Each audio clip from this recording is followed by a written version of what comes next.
Et salut à tous, on se retrouve une nouvelle fois en live pour discuter de l'actualité football du jour. Hop là!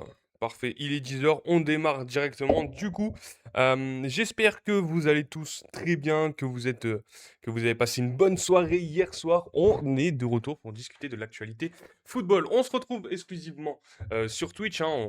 Les live TikTok, on va couper pendant un moment, hein, parce que ça m'a bien remonté. Bref, c'est pas le sujet aujourd'hui. On va parler de l'actualité football. On va revenir sur, hein, le tout premier choc, hein, de cette Coupe du Monde entre l'Espagne et le Portugal. Vous le voyez à l'écran. On va en parler du match de hier soir, même si c'était un match tactiquement intéressant, mais pour un spectateur lambda, on s'est quand même légèrement ennuyé, si on peut dire. Mais il y a quand même des choses à dire sur ce match. Donc sur ce match, on parlera évidemment de Mikel Merino, le buteur, hein, ces mots juste après le match. On va revenir en détail sur ce match, donc ne vous inquiétez pas.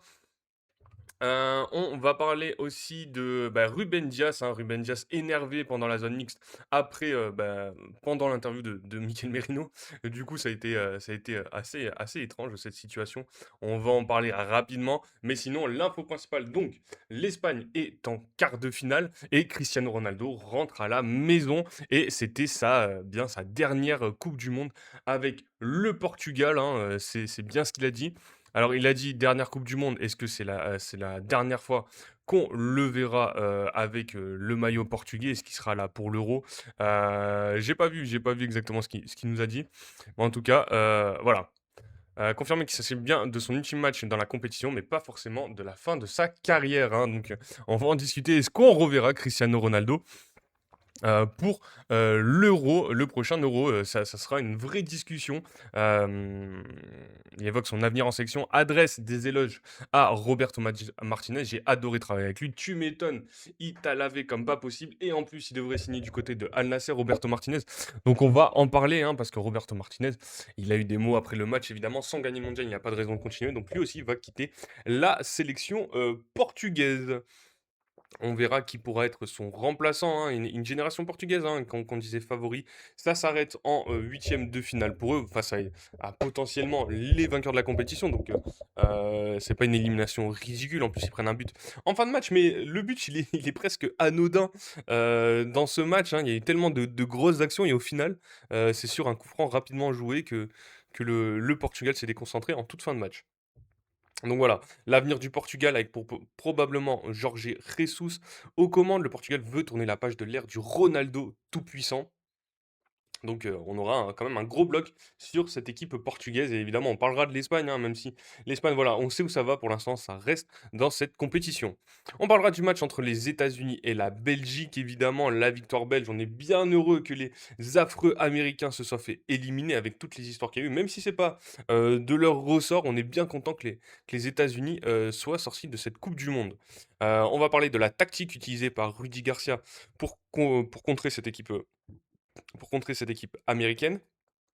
La Belgique, par contre, qui cherche la bagarre et qui troll les États-Unis en ayant fait ce post sur les réseaux sociaux avec cette phrase, on appelle ça le football, hein. Vous savez qu'aux États-Unis, ils appellent ça le soccer. Donc voilà. Est-ce qu'il y aura un retour de bâton pour les Belges? Possiblement. Les mots du sélectionneur américain, donc Mauricio Pochettino, hein, le sélectionneur, enfin l'Argentin, mais qui entraîne les États-Unis. Donc on verra ce qu'il a dit après ce match. Et ensuite, donc, on parlera du pays d'origine de Mauricio Pochettino, l'Argentine contre l'Égypte dans ses huitièmes de finale, le dernier huitième de finale de cette compétition, hein. On a déjà quasiment toutes nos affiches en quart, voire toutes. Donc voilà, la fin de la compétition se rapproche. On est à une dizaine de jours de la fin de la Coupe du Monde quand même. Allez, 12 jours. Donc voilà, on parlera de l'Argentine en échec lors de cette Coupe du Monde. Julian Alvarez et Lautaro Martinez incarnent la difficulté d'être le numéro 9 de cette Argentine-là. On sait que le buteur de cette équipe argentine n'est pas forcément leur numéro 9, mais plutôt la légende, le GOAT, Lionel Messi, seul à la finition. Donc on parlera potentiellement des changements tactiques de Lionel Scaloni, la Scaloneta en quête de fraîcheur face à l'Égypte, ajustement ou révolution. J'ai pas forcément trouvé de d'articles très intéressants concernant l'Égypte, donc si vous en avez, n'hésitez pas. Si vous avez des choses à dire aussi sur l'Égypte, ben, n'hésitez pas, ça m'intéresse, de savoir. Comment Lisandro Martinez aussi est devenu indispensable pour l'Argentine de Lionel Scaloni. On sait que c'était un acteur majeur de cette équipe, en 2022. Lisandro Martinez, depuis, ça a été très compliqué en club, pour lui, hein, avec, tous ces histoires de blessures. Mais là, il est en forme avec l'Argentine pour cette Coupe du Monde. Donc on verra l'homme indispensable de cette équipe. On parlera aussi, alors c'est l'avant-dernier, l'Argentine-Égypte. Et oui, j'ai oublié la Suisse contre la Colombie à 22h. Les Suisses, hein, qui sont en huitième de finale, qui veulent passer ce cap des huitièmes de finale de la Coupe du Monde et se retrouver en quart face à une équipe colombienne très très dangereuse, hein, avec, on connaît les joueurs majeurs de cette équipe colombienne, de toute façon on reviendra dessus, avec les compos probables. On parlera de Granit Xhaka, plus que jamais capitaine et leader de la Suisse, hein, leader dans le vestiaire mais aussi leader sur le terrain, avec son numéro 10 évidemment, mais c'est bien plus que ça. Donc on parlera de lui, on parlera de l'armada offensive, hein, la Colombie plus armée que jamais dans ce mondial avant de défier la Suisse. Donc on verra quels sont les joueurs clés. En tout cas, vous envoyez un, voire deux, en tout cas un de sûr, sur cette photo. Voilà, et après, on aura nos petites actus Coupe du monde, hein, la débâcle du Brésil, donc on en a déjà parlé. Mais voilà, c'est un article un peu complet de Hugo Guillemé pour l'équipe, hein, concernant le Brésil. On ne fait plus peur à personne. Le Brésil connaît la pire crise de son histoire après l'élimination en huitième de finale de la Coupe du Monde. On avait cherché hier les raisons un peu de cette élimination, donc il y a pas mal de choses, hein. On parlait de la fédération, c'est ce que je vous disais. Alors, ou le Brésil, ça s'écroule comme l'Italie et ça risque de potentiellement pas participer à certaines Coupes du Monde, hein. On en est à ce point. Ou alors ça va relever la tête rapidement avec Carlo Ancelotti et la jeune génération brésilienne. Mais voilà, 4 sélectionneurs en 4 ans, une fédération qui va mal. On sait que le Brésil n'est pas un pays très stable non plus en géopolitique. Donc voilà, il y a pas mal de choses concernant cette équipe du Brésil. Et après, évidemment, on parlera de Kylian Mbappé. Pour ceux qui l'ont pas vu, on reviendra sur les propos alors, c'est une ministre paraguayenne qui a eu des propos totalement catastrophiques concernant Kylian Mbappé. Et donc, Kylian Mbappé lui a bien répondu correctement. Et voilà, on reviendra sur ça, hein. On citera son nom parce que vraiment c'est catastrophique. Alors, on parlera aussi de Gianni Infantino, le président de la FIFA, qui défend Kylian Mbappé. Merci Gianni, après toutes les dingueries qu'a fait la FIFA lors de cette Coupe du Monde et encore récemment. Mais là, heureusement qu'il défend notre bon vieux Kylian. Franchement, la FIFA qui se fout de la gueule du monde, mais c'est pas forcément le sujet. Et voilà, avec des histoires comme ça, on a quand même une équipe de France plus soudée que jamais, hein. À mon avis, c'est des choses qui renforcent, hein, les liens au sein de cette équipe des Bleus. Partie de poker, jeunes intégrés et cri de ralliement des Bleus plus soudés que jamais lors de cette Coupe du Monde. Et quand il y a des choses comme ça qui sortent, ça sent bon pour la suite de la compétition. Hâte vraiment d'être jeudi contre cette belle équipe du Maroc. De toute façon, on en parlera. Mais voilà, j'ai vraiment très très hâte et en tout cas, on espère voir cette équipe de France tout arracher jusqu'au bout de jusqu'à la fin de cette compétition, tout simplement. On parlera par contre d'un joueur, alors qui est dans une situation frustrante, mais je pense qu'il était déjà au courant, c'est Warren Zaïre-Emery, hein, le paradoxe, cadre au Paris Saint-Germain, donc meilleure équipe du monde actuellement, on va pas se mentir. Remplaçant en équipe de France à la Coupe du Monde, Warren Zaïre-Emery vit une situation frustrante. On verra de quoi il s'agit quand même dans cet article, même si on en a bien compris, hein, il n'a pas forcément une minute de temps de jeu, Warren Zaïre-Emery, alors que beaucoup voulaient le voir titulaire, mais au moins avoir un peu de temps de jeu dans cette Coupe du Monde. On savait que ça allait, enfin, on en avait parlé, mais on savait que ça allait pas forcément arriver. Donc voilà, concernant Warren Zaïre-Emery, hein, la situation frustrante. Est-ce que lui, alors on imagine que dans son fort intérieur, il est bien frustré, mais est-ce que ça se ressent au sein du vestiaire?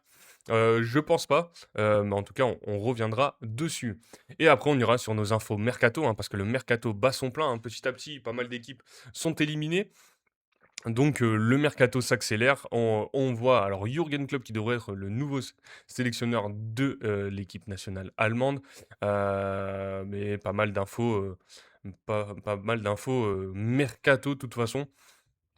que l'on suivra, juste en fin de live, hein. Sur les 2 infos que j'ai réussi à choper, c'est plutôt de la Ligue 1 avec Corentin Tolisso qui prolonge 2 ans avec l'Olympique Lyonnais et Kangin qui devrait quitter le Paris Saint-Germain et s'engager avec l'Atlético Madrid, hein. C'est des rumeurs qu'on avait déjà vues, hem, lors du mercato d'hiver et donc là, ça devrait bien se confirmer. Voilà, hein, le Irigo envoyé par Fabrizio Romano. Donc on parlera un peu de tout ça.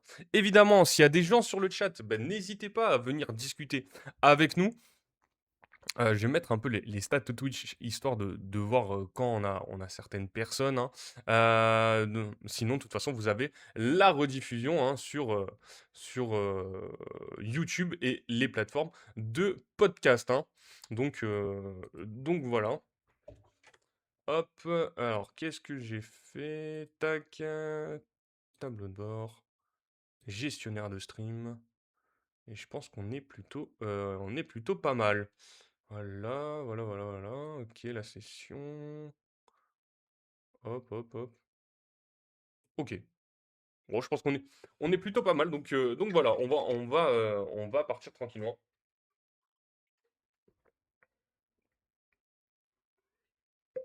Je le rappelle, les amis, si vous avez des questions, évidemment, n'hésitez pas. Ça m'intéresse, hein, d'avoir tous vos avis pour ceux qui passent sur le live Twitch. Voilà. Ok, ok. Voilà, donc on est parti tranquillement, tranquillement pour ce live. Donc on va commencer avec le Portugal contre l'Espagne. Évidemment, c'était le choc hier soir, hein, le choc de cette Coupe du Monde, hein. C'est vraiment le premier gros match.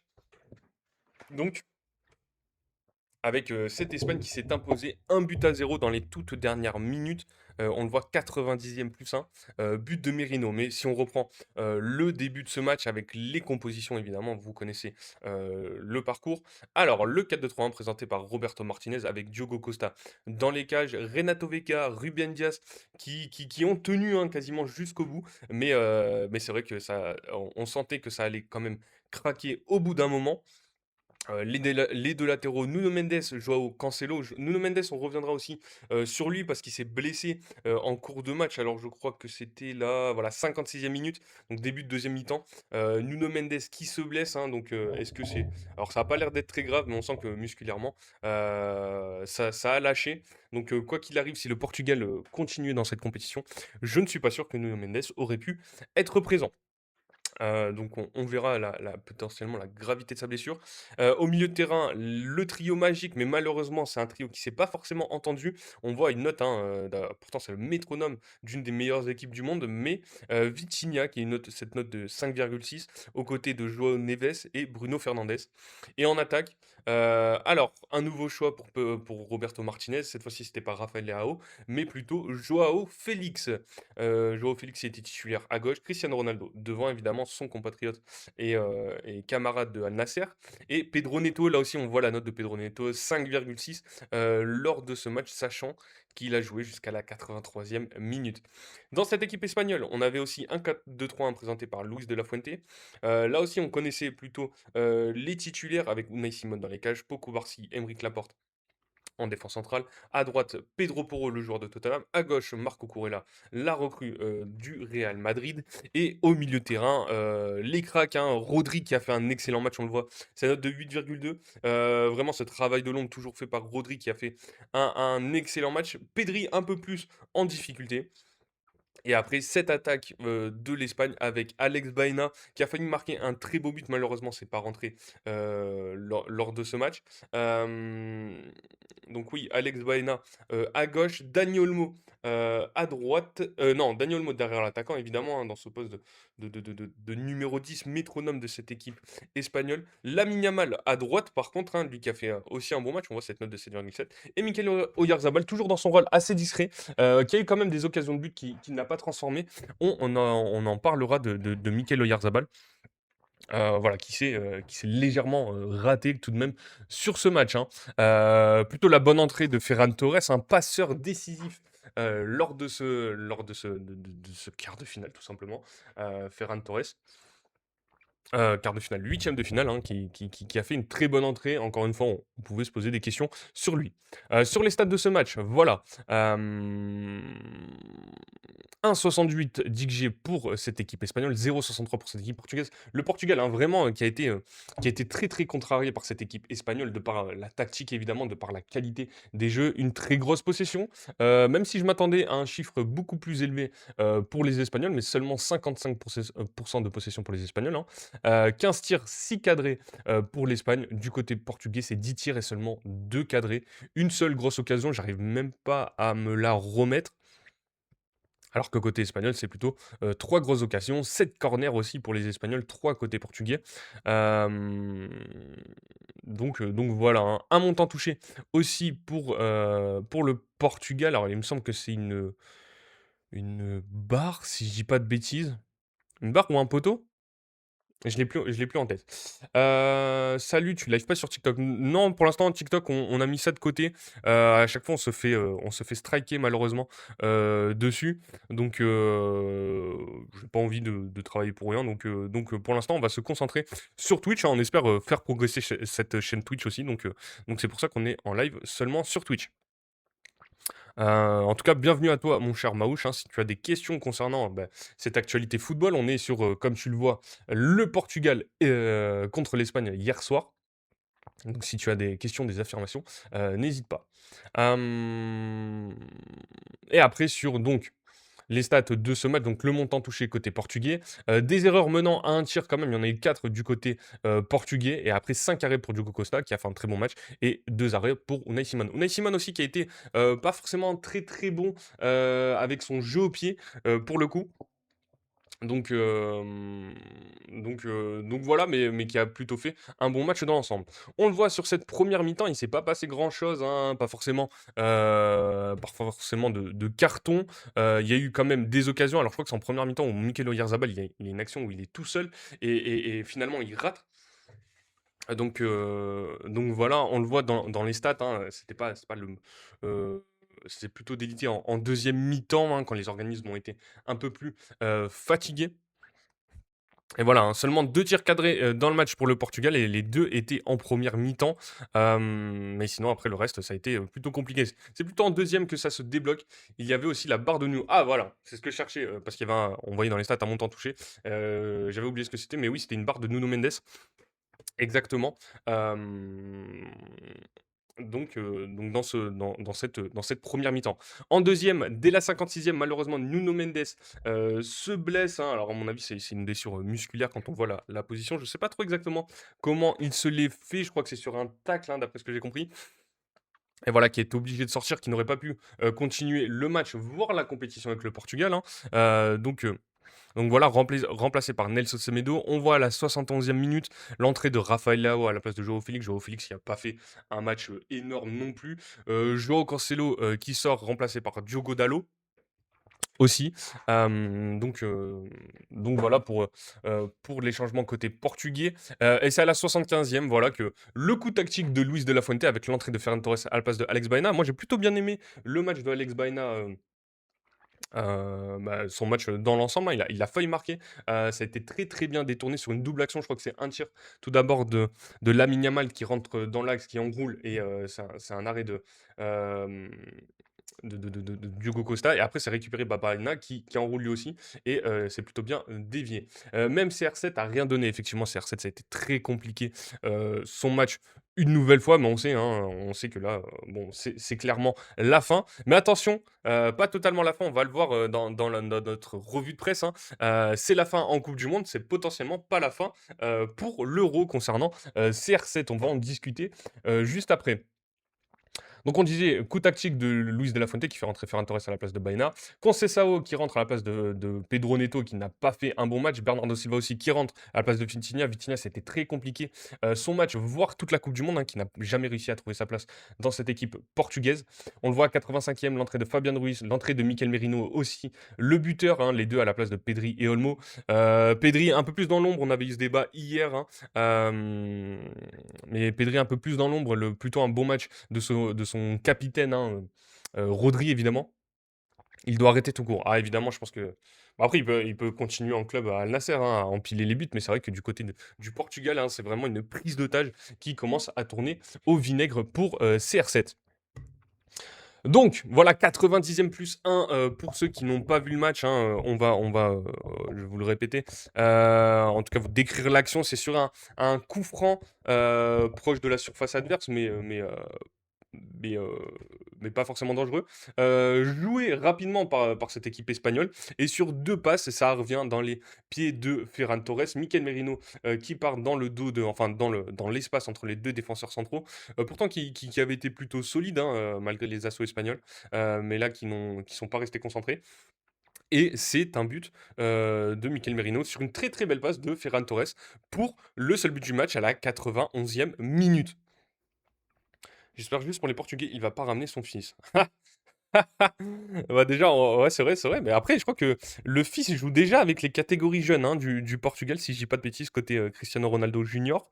Alors il suit toujours son père, dans les clubs où il passe, hein. Il a joué avec les jeunes de la Juventus, il joue avec les jeunes de Al Nassr, si je dis pas de bêtises, hein.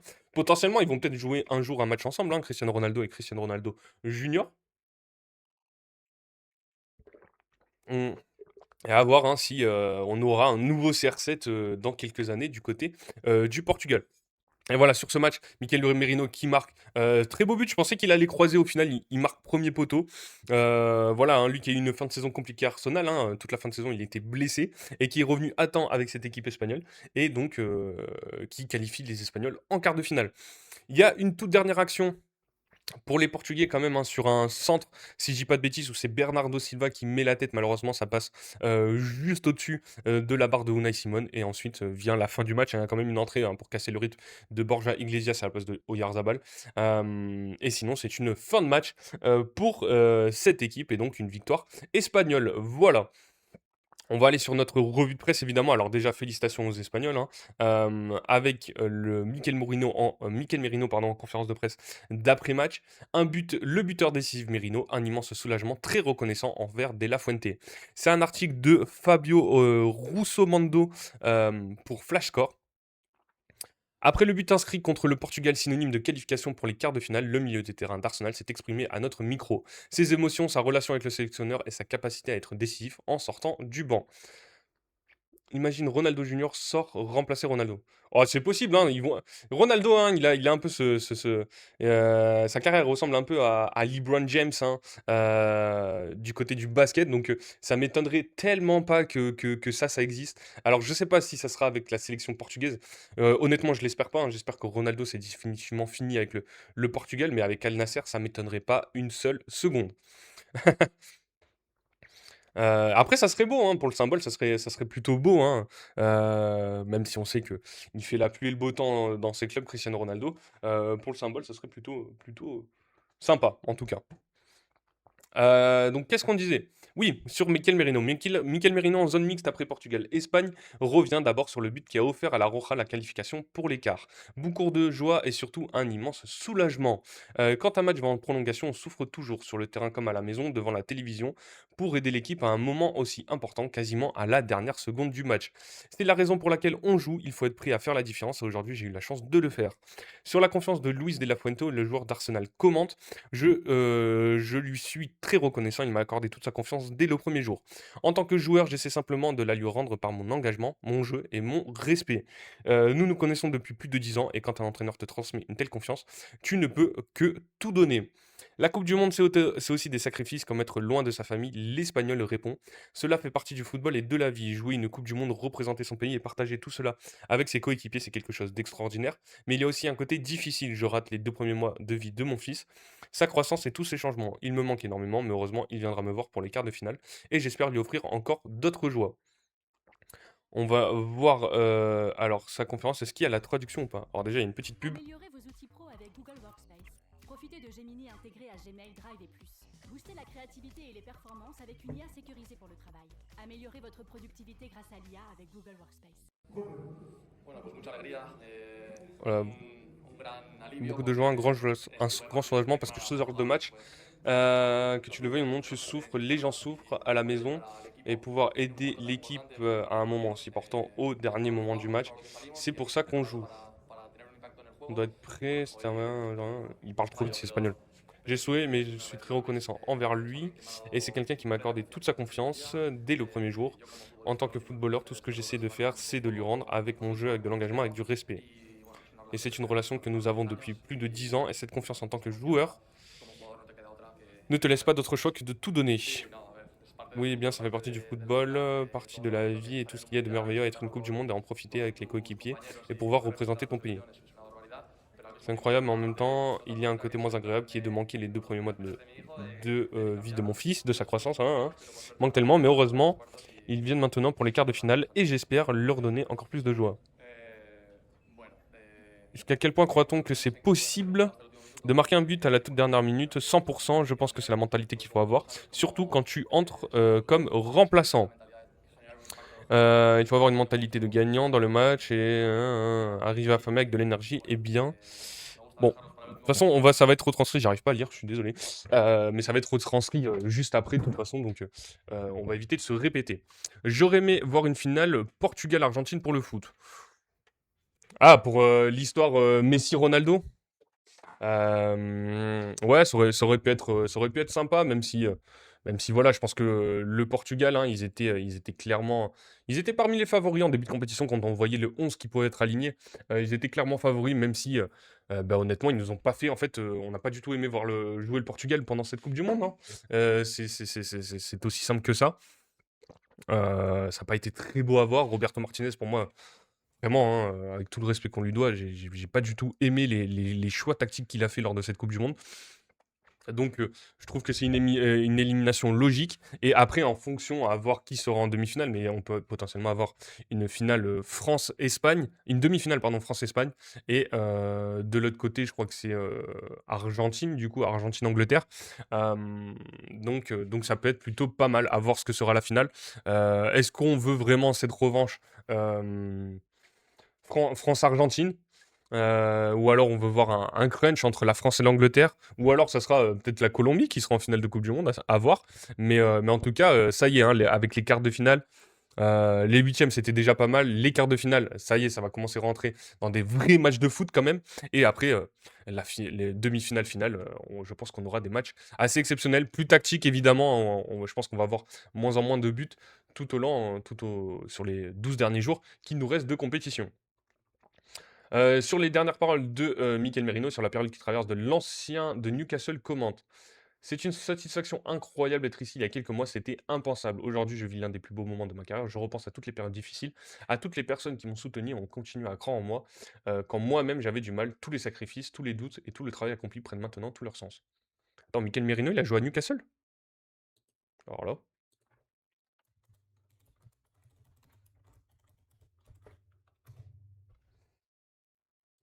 Désolé, hein, je vérifie ça. Newcastle United, d'accord. Ah, quand il était du côté de Dortmund, il était prêté 1 an à Newcastle. Bah attends, mais ils étaient en Championship?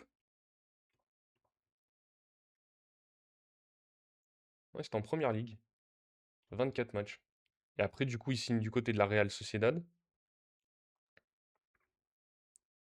Il a peut-être été blessé aussi. Et après, à Arsenal, où vraiment, il a jamais été aussi fort, quoi. Quoique, à la Sociedad, c'était plutôt pas mal. Merino fait partie des. J'ai vu que l'entraîneur va rejoindre CR7 à Al Nasser. Effectivement, hein, mais en fait, c'est les questions qu'on se posait de pourquoi en fait Cristiano Ronaldo était toujours titulaire dans cette équipe du Portugal. Alors, évidemment, si tu sélectionnes Cristiano Ronaldo pour la coupe du monde, bah, il y a de fortes chances qu'il soit titulaire, dans ton équipe, hein. C'est compliqué, très, très compliqué, hein, vu la personnalité du joueur de le mettre sur le banc et il y avait ces trucs comme quoi, en fait, bah, il faisait tout pour Cristiano Ronaldo, Roberto Martinez, pour avoir ce poste du côté, d'Al Nassr, hein, ça a été des théories qui sont sorties. On a presque envie d'y croire au final, hein, après tout ce qu'il a fait pour CR7, le choix de ne jamais le sortir en match aussi. Euh, voilà. Est-ce qu'il a sacrifié? La vraie question, hein, c'est ça. Est-ce qu'il a sacrifié la Coupe du Monde du Portugal pour son poste à El Nasser, Roberto Martinez? J'espère pas. Mais en tout cas, ça y ressemble légèrement quand même. Mais on va pas rentrer dans les théories du complot non plus. Merino fait partie des fidèles du sélectionneur. Il explique l'importance de leur relation personnelle. Tu peux le mettre titulaire, mais tu ne laisses pas 90 minutes. Ouais, mais c'est peut-être ce qui s'est passé. C'est très important, nous le connaissons depuis de nombreuses années et la confiance qu'il a en moi est incroyable. Il sait ce que je peux apporter à l'équipe, pas seulement pendant les matchs, mais aussi dans la vie quotidienne du groupe. Je sais parfaitement ce qu'il attend de ses joueurs et le type de personnalité qu'il recherche. Entrer sur le terrain en sachant que tu as la pleine confiance de l'entraîneur, c'est une grande sécurité. Les spécialités maison, Merino est l'un des spécialistes des entrées en cours de match. C'est l'état d'esprit qu'il faut avoir quand on entre en jeu. Il faut penser qu'on peut changer le match et c'est ce que tous les remplaçants ont fait. Entrer avec de la faim, de l'énergie et l'envie de peser. Apparemment, j'aime tout laisser pour les dernières minutes. Jusqu'ici, ça fonctionne et j'espère que ça continuera. Sur sa principale caractéristique en tant que joueur, Merino révèle toujours y croire jusqu'au bout, être compétitif, ne jamais abandonner un ballon et rester concentré mentalement tout au long du match. Dans des rencontres comme celle-ci, où les détails font la différence, ces qualités deviennent essentielles. Je ne sais pas si c'est de la chance, puisque c'est déjà la deuxième fois que ça arrive, mais je suis heureux d'avoir encore réussi à marquer et à aider l'équipe. Donc voilà, la très belle entrée de Mikel Merino pour ce match, hein, qui vient marquer et qualifier l'Espagne en quart de finale. On continue avec les zones mixtes d'après-match. Ruben Dias quitte la zone mixte du Portugal après avoir été contrarié par l'interview de Merino. C'est un article de Josias Pereira pour Flashcore. Alors ça, c'est fou. Après, à mon avis, il doit être très frustré aussi, Ruben Dias, hein. C'est un peu lui, hein, qui le laisse partir dans son dos lors du but. Donc voilà, il devait être assez frustré. Ruben Dias, premier joueur portugais à se présenter en zone mixte après la défaite face à l'Espagne, n'a finalement pas accordé d'interview. Avant même le début des questions, un désaccord logistique est survenu entre l'équipe de communication de la FIFA et le service de presse de la Fédération portugaise de football. Alors que l'instance dirigeante du football tentait d'ouvrir le micro à la presse internationale, le responsable de la FPF est intervenu et a décidé que seules les questions en portugais seraient acceptées. Aussitôt ce critère établi, un journaliste portugais sur le point de poser la première question. La situation s'est compliquée. Alors, est-ce qu'on peut voir ça sur X? T'as pas de traduction. Ruben Dias Fuel, premier regardeur des Portugais, pas ça reprend là. Alors, c'est le premier joueur à passer dans la zone mixte, d'accord, du Portugal. Euh, Solo se permitirían preguntas en portugués y mientras un periodista formulait la suya. El ruida en entrevista al otro lado de Mikel Merino o provocó la molestia del défenseur. En gros, ils me disent qu'il y a eu une question en même temps pour Mikel Merino, hein, parce qu'il y avait les zones mixtes juste à côté. En fait, ça l'a saoulé et il s'est barré.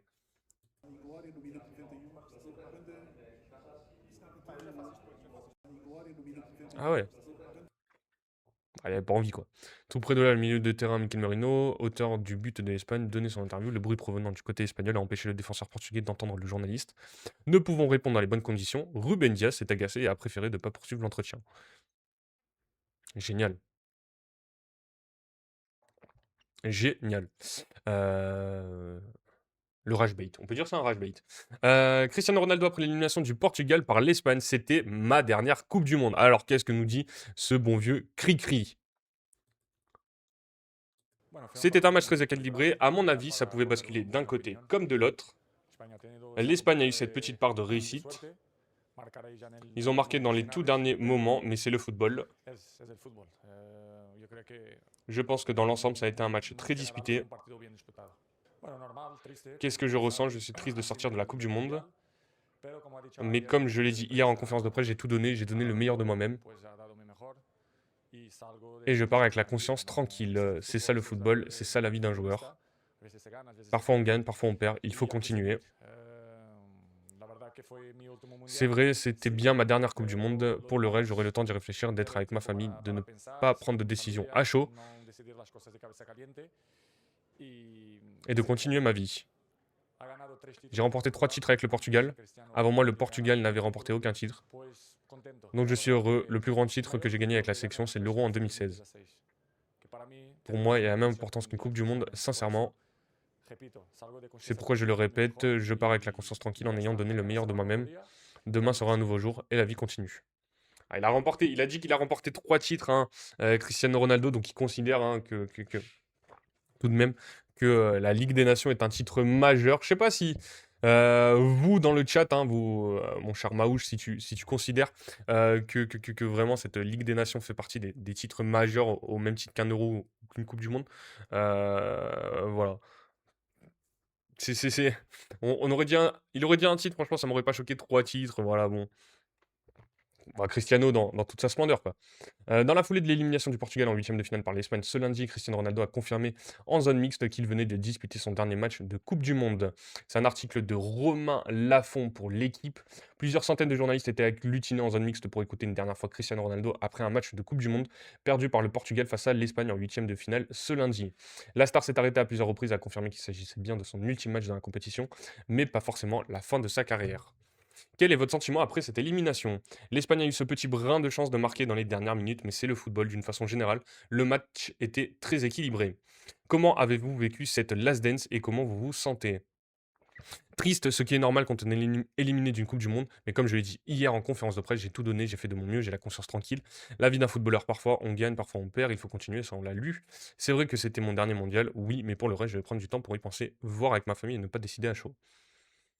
Comment vous réveillerez-vous demain? Donc ça, on l'a lu. Comme je me suis levé ce matin, pareil, la conscience tranquille, j'ai tout donné. J'ai gagné 3 titres avec le Portugal. Avant Cristiano, il n'en avait gagné aucun. Je suis heureux. Le meilleur titre que j'ai gagné a été l'Euro 2016. Pour moi, c'était la même dimension qu'une coupe du monde, sincèrement. C'est pour cela que je répète, je pars avec la conscience tranquille, j'ai donné mon meilleur et c'est tout. Demain sera un autre jour et la vie continue. Voilà pour Cristiano Ronaldo, hein, qui met fin, en tout cas, c'était sa dernière coupe du monde, hein. Il n'a pas dit qu'il mettait fin à sa carrière internationale, hein. Autant Neymar l'a clairement dit hier, autant, Cristiano Ronaldo, pas sûr, hein, où va se trouver l'Euro l'année, parce qu'on sait qu'il va avoir une coupe du monde, Portugal, Espagne et Maroc. Mais alors l'Euro, où va se situer l'Euro? Alors, Euro, 2028. Le Royaume-Uni et l'Irlande ont été désignés pays organisateurs de l'Euro 2028 le 10 octobre 2023. Donc ça sera en Angleterre. Ok. Est-ce que Cristiano Ronaldo sera du voyage du voyage en Angleterre tout simplement pour le dernier Euro de sa carrière avec le Portugal? En tout cas, on n'espère pas, hein, vraiment. Pars tranquille, frérot. T'as tout donné pour cette équipe du Portugal. T'as pris en otage cette sélection. Je pense qu'il est temps pour Cristiano Ronaldo de mettre fin à sa carrière internationale.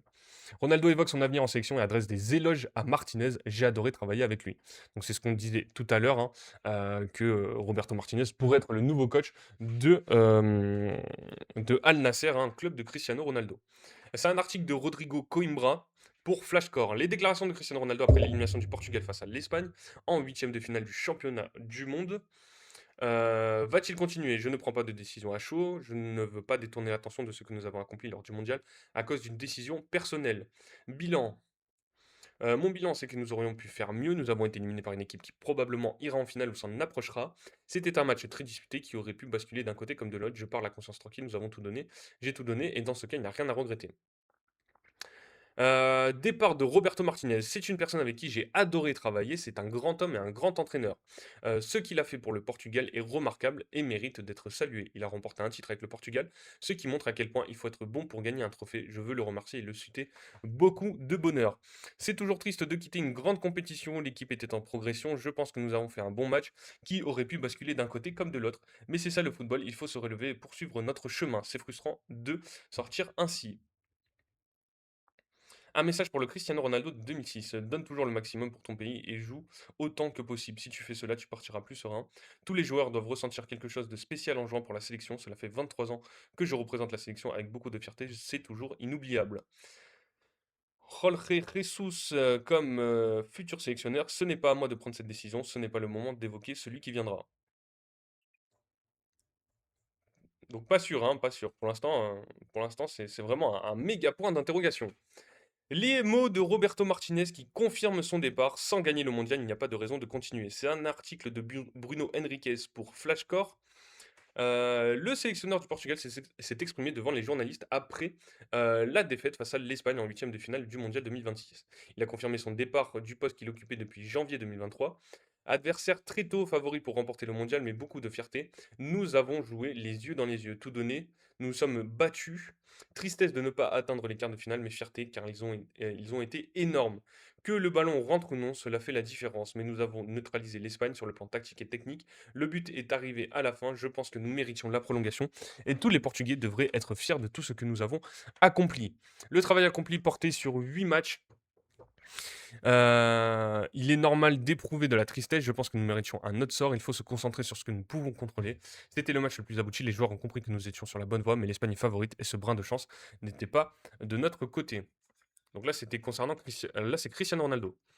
Roberto Martinez, nous voulons gagner le mondial et les 8 joueurs. Je valorise l'engagement des joueurs et le travail accompli. C'était fantastique, incroyable. Chaque jour, ils ont tout donné. Nous n'avons pas atteint les objectifs. Cela fait partie du football. Je ne donne pas d'importance au fait de sortir en quart ou non, mais au processus.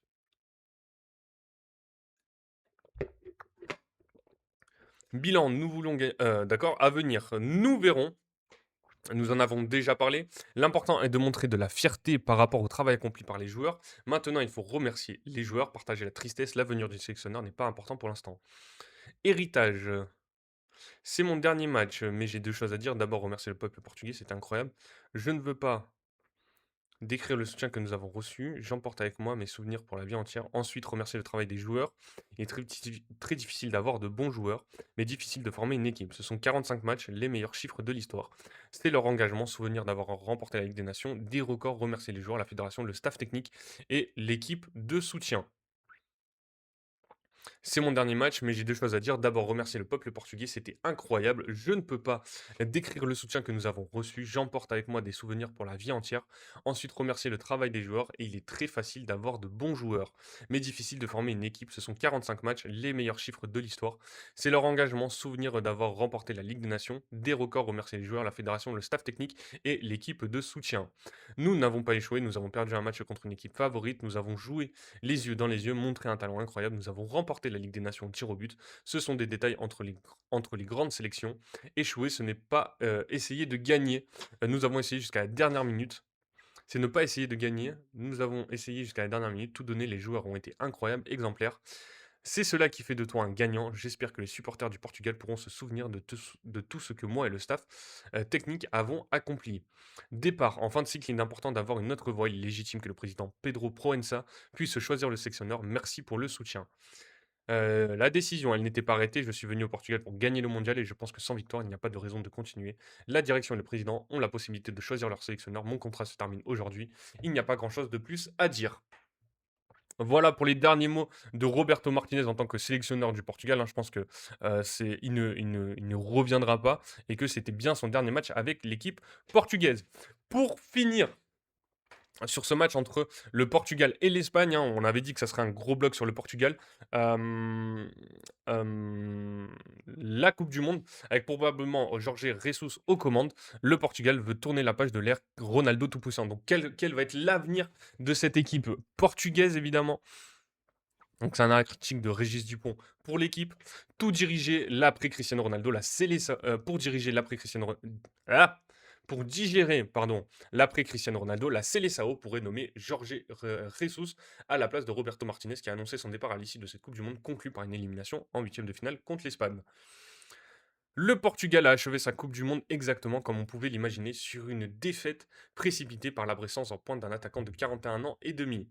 L'élimination face à l'Espagne en huitième de finale a été scellée à l'orée du temps additionnel. Elle n'est en soi pas infamante et la tête de Bernardo Silva au-dessus dans le temps additionnel amplifie les regrets comme la sortie sur blessure de Nuno Mendes, auteur d'une frappe sur la barre à la 40e minute.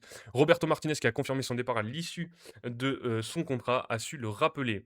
Le sélectionneur catalan du Portugal restera pourtant malgré le gain de la Ligue des Nations 2025, celui du temps perdu. Il est arrivé en janvier 2023 dans la foulée d'une Coupe du Monde 2022 qui avait remis en question le statut de Cristiano Ronaldo, devenu remplaçant à partir des huitièmes de finale au Qatar. C'est vrai qu'il a peut-être gâché quelques années de cette sélection portugaise, de plusieurs talents, juste pour laisser Cristiano Ronaldo sur le terrain quand même. Des infos qui tombent, il y a justement Alors, concernant hop, je vais vous mettre un peu de son.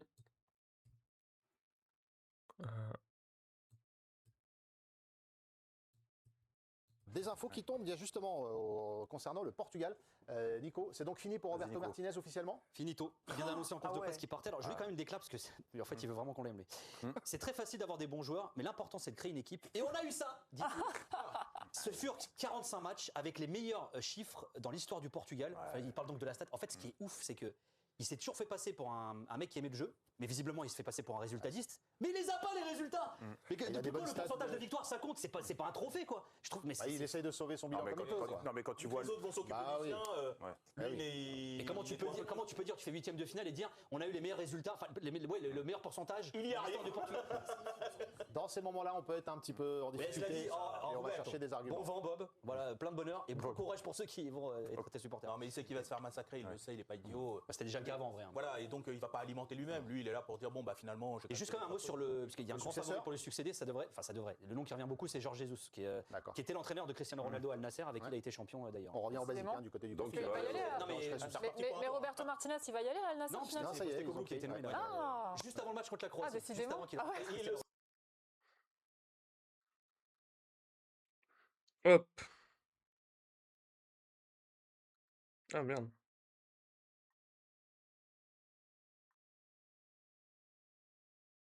Alors, est-ce que ça a bien été publié? Désolé, hein, je mets ma petite... Mince. Non, je voulais mettre ça en story, je me suis trompé. Comment je fais ça, moi?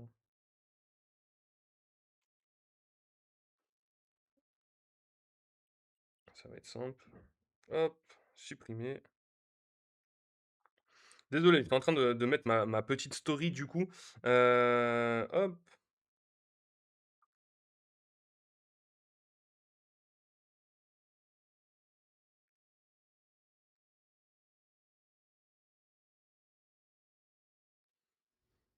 C'est publié.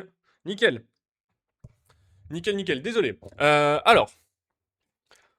Qu'est-ce qu'on disait? Oui, donc là, c'était les mots de la chaîne L'équipe, hein, donc on disait, nous, on était plutôt gentils, mais oui, s'il faut vraiment taper sur Roberto Martinez, hein. Moi, pour le coup, je suis pas le plus grand fan vraiment du coach, hein, par rapport à ce qu'il a fait. C'était pas mal quand il était du côté de Everton, on s'en souvient, mais après, avec la Belgique et avec le Portugal, j'ai pas trouvé ça fou du tout. Je pense qu'il a, on va pas employer des mots, mais il a fait du mal au football portugais, je pense quand même, légèrement.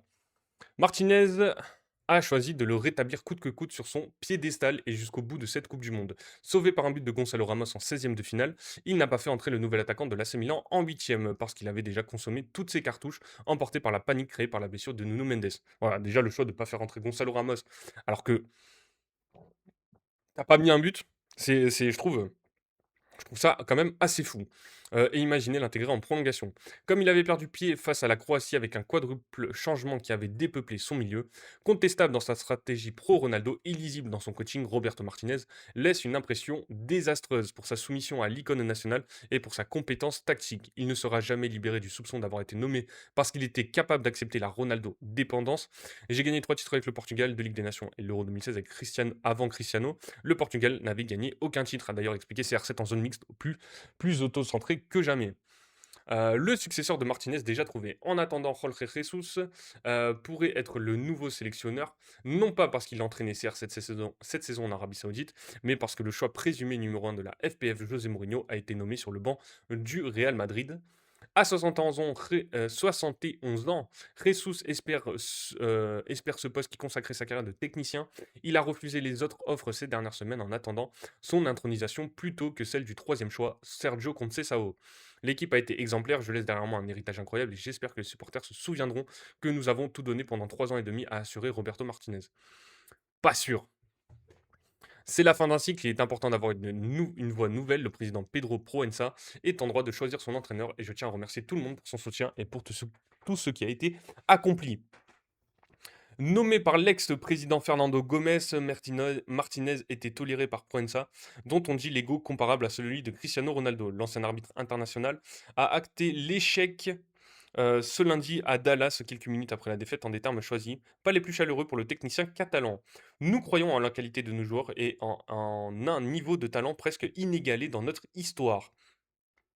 Le résultat obtenu lors de la Coupe du Monde 2026 n'a pas été à la hauteur des attentes. Une élimination à un stade aussi précoce ne reflète pas la qualité de nos joueurs, mais face à un adversaire de premier plan, Bernardo Silva et Bruno Fernandes auront 32 ans respectivement le mois prochain et le suivant. Ils peuvent encore faire partie du casting avec Jesus ou un autre, mais leur meilleure période s'est probablement consumée sous l'ère du Ronaldo tout-puissant.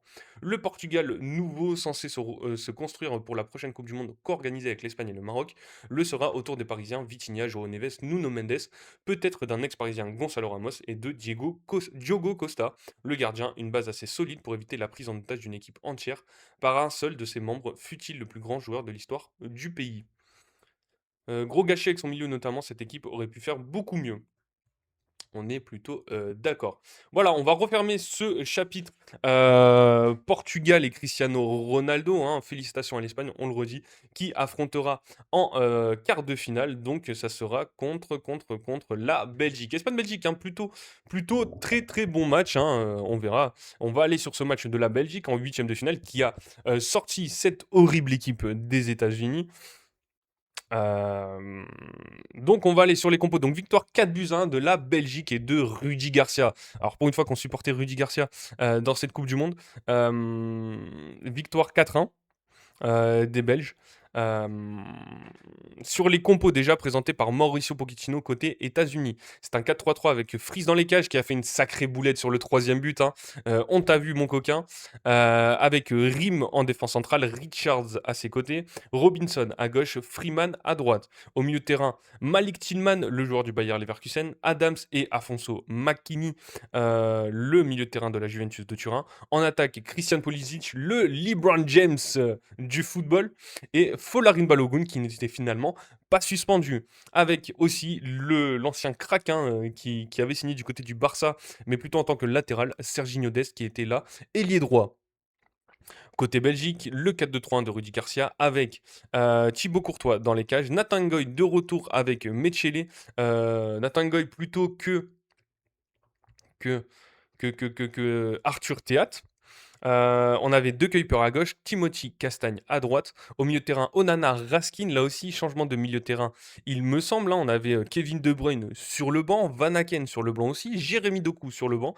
Et ça a été beaucoup mieux pour cette équipe de Belgique avec Yuri Tillmans derrière l'attaquant. À gauche, Leandro Trossard, Luke Bacchio à droite et Charles de Ketelaere par contre toujours titulaire en pointe et avec un doublé pour le joueur de l'Atalanta Bergame. Donc dans ce match, au niveau des stats, voilà, on voit 2-0 indiqué pour cette équipe belge, 0,63 pour les États-Unis. La possession de balle était plutôt côté américain par contre, mais voilà, seulement 7 tirs, 2 cadrés, 0 grosse occasion, hein. On le rappelle, le but que marquent les États-Unis, c'est un coup franc contré par Yuri Tillmans, il me semble, qui trompe Thibaut Courtois. Alors que la Belgique, c'est 15 tirs, 7 cadrés, 4 grosses occasions et 5 corners pour cette équipe belge. On voit un but de la tête pour cette équipe belge, hein, le deuxième but de Charles de Ketelaere. Et après, au niveau des arrêts des gardiens, c'est 3 arrêts pour Fries et un seul arrêt pour Thibaut Courtois. Donc dans le résumé de ce match, ça démarre dès la 9e minute avec le but de Ketelaere sur une passe décisive de Raskin, la blessure de Amadou Onana, qui sort à la 21e minute remplacé par Van Aken. 31e égalisation des Américains par Malik Tillman, donc je disais sur un coup franc contré par Yuri Tillmans.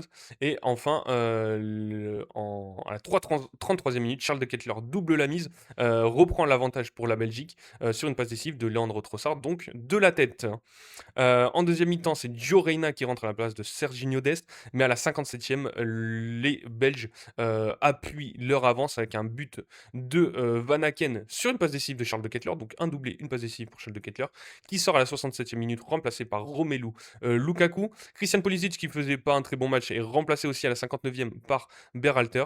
Luke Bacchio, remplacé par Jérémy Doku, lui qui devait être le facteur X de cette équipe américaine.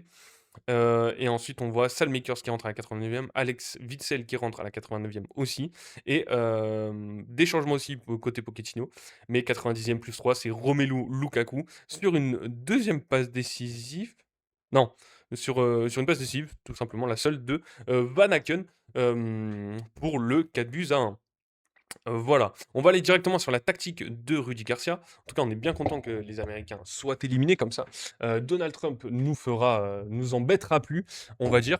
Et à part si vraiment encore un changement de situation et finalement on a bien un quart de finale Espagne-États-Unis. Passe en retrait à Courtois et blocage des circuits adverses, les clés du plan parfait de Rudy Garcia avec la Belgique pour balayer les États-Unis à la Coupe du Monde. La Belgique a largement dominé les États-Unis en huitième de finale grâce à un plan parfait concocté par le sélectionneur belge Rudy Garcia. La clé des passes en retrait à Courtois et son jeu long, le blocage des circuits adverses, les choix forts. On vous explique. C'est un article de Dan Perez pour l'équipe. L'intervention de Donald Trump pour faire annuler la suspension de Folarin Balogun aura fait plus de mal qu'autre chose à la sélection états-unienne. En plus de donner un surplus de motivation aux Belges, l'équipe de Rudy Garcia a dominé l'hôte de la compétition sur tous les aspects dans la nuit de lundi à mardi, livrant son meilleur match de la compétition. L'entraîneur français et son staff ont préparé un plan si parfait que même la blessure d'Amadou Onana en cours de première période n'a rien perturbé.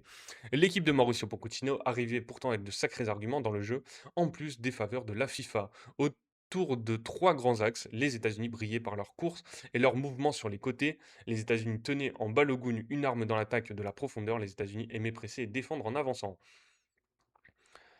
Les Belges ont contrarié chacun de ces trois axes. Ils ont bloqué les rotations et les appels sur les côtés. Ils ont forcé les États-Unis à défendre près de leur but sans leur donner de cartouches au pressing et ils ont contrôlé Balogun quasiment tout le match.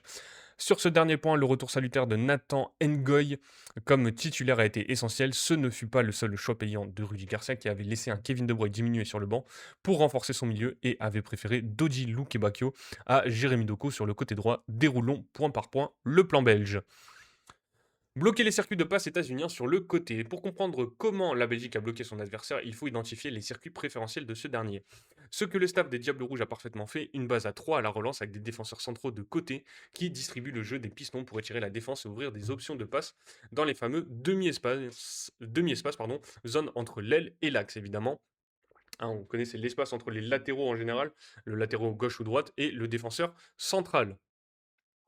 Les Belges y étaient ostensiblement préparés pendant que le latéral se préparait à sortir sur le piston. Le reste s'occupait de fermer les accès au demi-espace. À droite, par exemple, Luke Bacchio cadrait le défenseur central gauche, Tim Rim, pendant qu'Onana puis Yuri Tillman suivaient les plongées de l'offensive dans le dos du latéral gauche.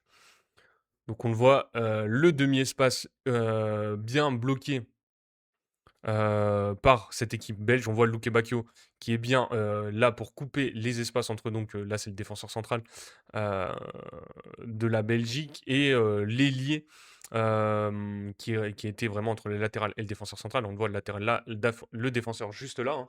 Hein. Et donc Yuri Tillmans, hein, deux joueurs sur la ligne du demi-espace. Et ensuite Raskin qui couvre les autres joueurs, hein, que ce soit, je ne sais pas qui c'est là exactement, et les milieux de terrain américains. Il faut souligner la grande prestation du duo d'excentrés Dodi Lukebakio et Leandro Trossard avec ballon, mais aussi sans. Pendant que l'un cadrait le porteur en empêchant la passe verticale, à l'opposé, l'autre fermait très bas pour empêcher les renversements. Les États-Unis n'ont jamais pu dérouler leur circuit habituel. Balogun à l'envers, Ngoy l'a retourné. Au début de la compétition, Rudy Garcia avait construit une charnière Mekele-Ngoy complémentaire dans les profils où le second tenait le rôle de correcteur, capable notamment de couvrir les grands espaces par sa lecture et sa vitesse. Son erreur contre l'Iran lui avait valu un rouge et de s'asseoir sur le banc lors du match suivant sa suspension, ce qui avait semblé sévère au vu de ses performances jusque-là. Son retour en charnière a été essentiel dans l'extinction de Balogun. Le joueur du LOSC a multiplié les interventions au contact dans la profondeur face à l'avant-centre de Monaco. Il a même sauvé son partenaire Brandon Mekele à la 73e lorsque celui-ci a laissé échapper Balogun décalé par le changement de système de Pochettino une minute avant. Obliger les États-Unis à défendre leur surface grâce à la passe en retrait vers Courtois. Ne surtout pas offrir aux États-Unis l'occasion d'enchaîner les vagues sur sa propre surface et ne pas les laisser défendre en avançant. Objectif parfaitement rempli par les joueurs belges au cours d'une partie où les hôtes de la compétition ont réussi seulement 3 interventions défensives dans le camp adverse et n'ont jamais pu étouffer les Diables. Le premier point à retenir est la façon dont les Belges ont attiré les Américains avant de jouer long. Si l'adversaire ne sortait pas, Courtois n'allongeait pas. La passe à ses défenseurs centraux avait pour but d'attirer le pressing de l'adversaire pour que le ballon lui revienne et qu'il soit alors envoyé devant, où l'attendaient 4 partenaires sur la ligne défensive adverse. Les chiffres de passes sont frappants. Le défenseur central Nathan Ngoy a donné 15 ballons à Courtois, son second destinataire privilégié. Le latéral droit Timothy Castagne est à 6 réceptions. Et aucun à son partenaire de charnière, Mekele Courtois, a également été le destinataire privilégié de ce dernier. Ok, donc Nathan Ngoy qui prenait aucun risque, passe en retrait, long dégagement de Thibaut Courtois dans la zone, dans le rond central où on voit il y a cette ligne de 4 attaquants côté belge et à la réception je crois que c'est Charles de Kettler qui est plutôt un attaquant assez grand tout de même. Donc voilà hein, pour, pour cette tactique belge, pardon. Les actions des 3 premiers buts belges démarrent par ces longs ballons bien préparés et ciblés. On ajoutera une bonne utilisation des renversements dans le camp adverse à l'image du premier but pour prendre à défaut la densité états-unienne qui avait tant impressionné depuis le début du tournoi. Les partenaires de Christian Pulisic ont été obligés de reculer pour défendre près de leur but. La suite des actions a confirmé que cette configuration leur était particulièrement inconfortable. La Belgique de Rudi Garcia a livré un récital dans un stade hostile. On ne saura pas dire à quel point l'engin a plombé les joueurs états-uniens, mais le plan tactique de l'adversaire et les choix de son sélectionneur y sont pour beaucoup. Est-ce que là aussi Mauricio Pochettino s'est raté tactiquement pour ce match? Fort possible, en tout cas, ça a été un bon coup de Rudi Garcia. Garcia, on voit dans les commentaires, hein, vous le voyez juste là, Garcia est nul, il n'y est pour rien, tout le monde le sait. Enfin, c'est ce qui se dit chez les spécialistes. Oui, oui, je pense que Rudi Garcia est nul. Enfin, attention, désolé, on va pas manquer de respect. Je n'aime pas le coaching de Rudi Garcia, même si ça a payé, contre une équipe moins bonne contre les États-Unis. Ils ont affronté, hein, moi je dis le Sénégal était une meilleure équipe que cette équipe américaine. Donc vraiment, je ne suis toujours pas fan du football de Rudi Garcia. On appelle ça football. La Belgique troll les États-Unis sur les réseaux sociaux après sa large victoire en huitième de finale de la Coupe du Monde. La Fédération royale belge de football a dans un post publié sur X gentiment taquiné les États-Unis qu'elle a nettement dominé en huitième de finale de la Coupe du Monde.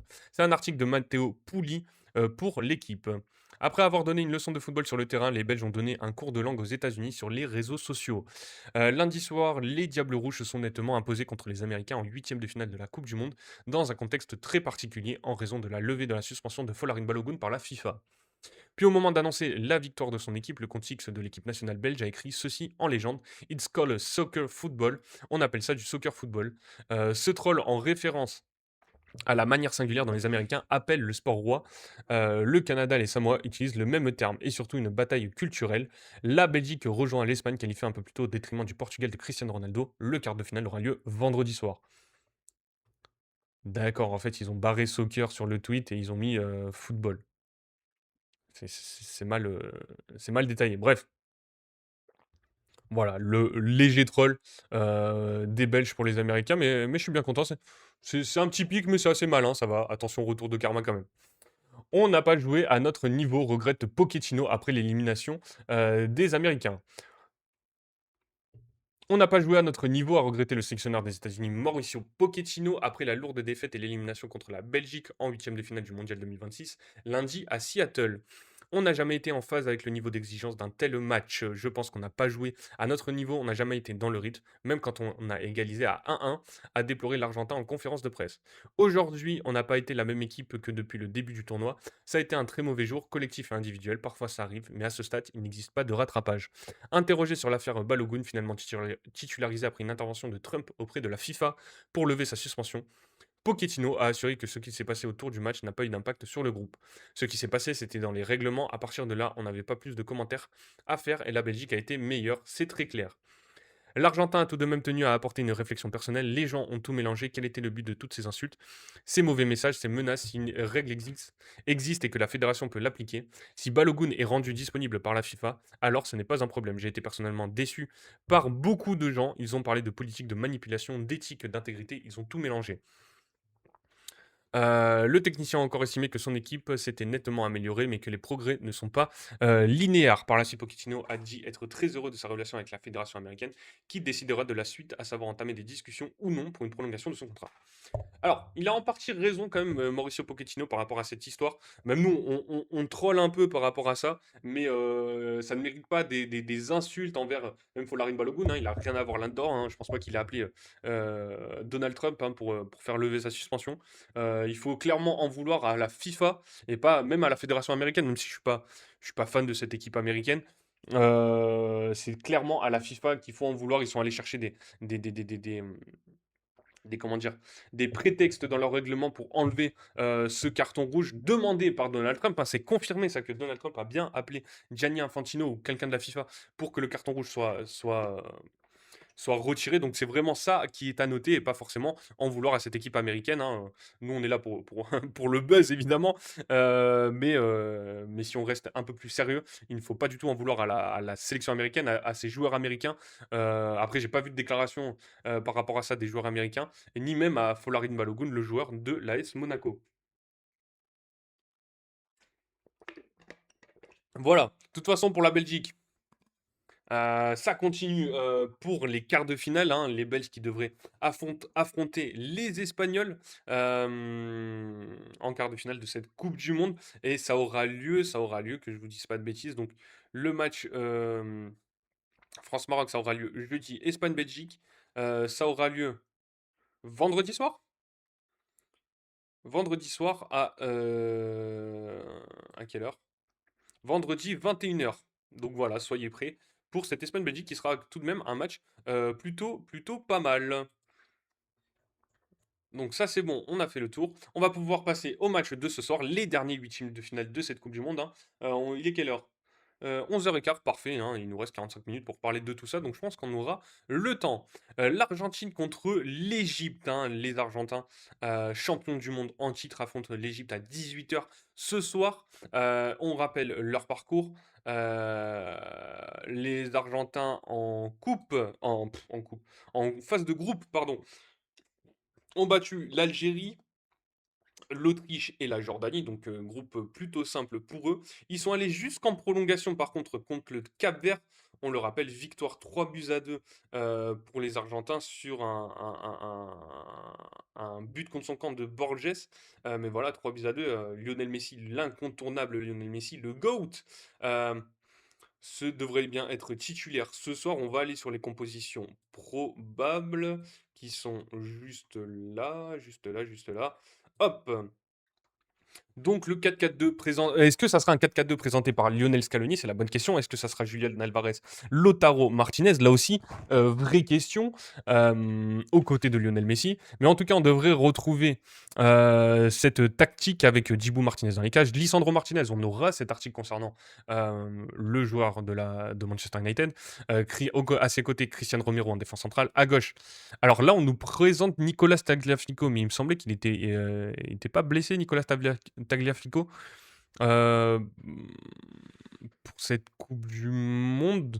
On a plutôt vu Facundo Medina sur les derniers matchs, donc potentiellement le Marseille Facundo Medina à gauche plutôt que Tagliafico. Et à droite, Molina, hein, le joueur de l'Atlético Madrid. Là aussi, dans ce milieu de terrain, on voit Leandro Paredes.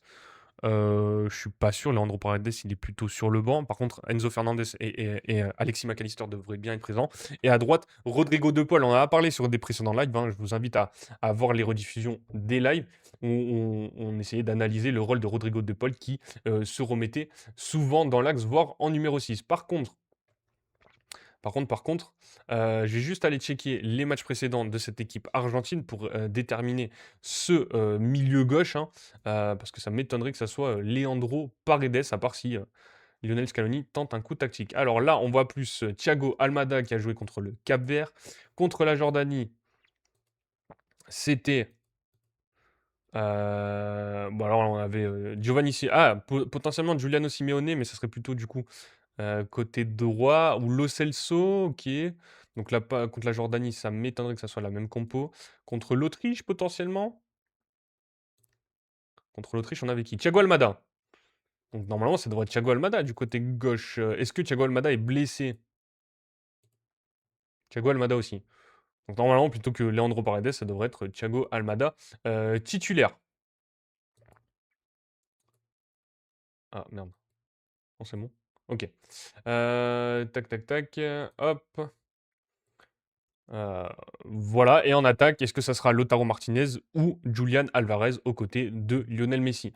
Avec l'Égypte, moins d'interrogations. Le 4-2-3-1 présenté par Osama Hassan avec Chobir dans les cages. Ibrahim Rabia en défense centrale. Le retour de Rabia dans cette équipe, hein, qui a plutôt sécurisé cette défense de l'Égypte, hein. On sait que c'est une équipe de contre-attaque de toute façon. Avec Ani à droite, Hafez à gauche. Au milieu de terrain, Fatih Atia, on devrait retrouver ça.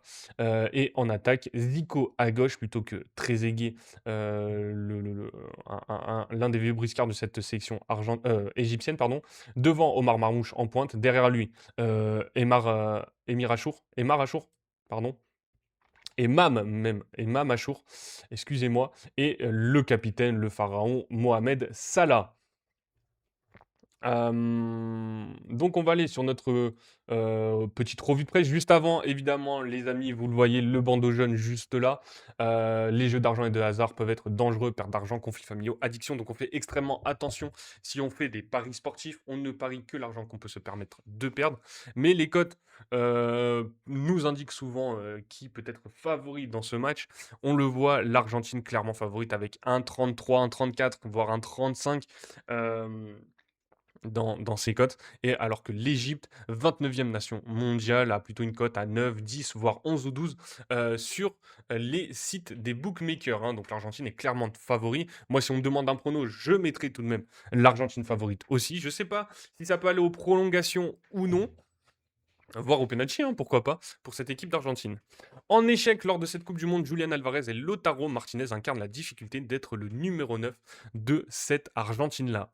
Je le rappelle, hein, là pour le coup sur ce match, j'ai que des articles concernant l'équipe d'Argentine. Sur l'équipe d'Égypte, j'ai pas trouvé grand-chose. Donc si vous avez des questions, si vous souhaitez parler de cette équipe égyptienne, hein, n'hésitez pas dans le chat à venir en discuter. D'être le numéro 9 de cette Argentine-là. En concurrence en pointe de la sélection argentine, Julian Alvarez et Lautaro Martinez donnent aussi peu satisfaction lorsque l'un que l'autre avant le 8e de finale contre l'Égypte ce mardi, laissant Lionel Messi si seul à la finition. C'est un article de José Barroso à Atlanta pour l'équipe. C'est un casse-tête bien connu des derniers sélectionneurs de l'Argentine. Comment obtenir le meilleur rendement offensif de cette équipe? Comment éviter une ultra-dépendance à Lionel Messi, dont les ailes sont plus compliquées à déployer à mesure que le niveau de l'opposition s'élève?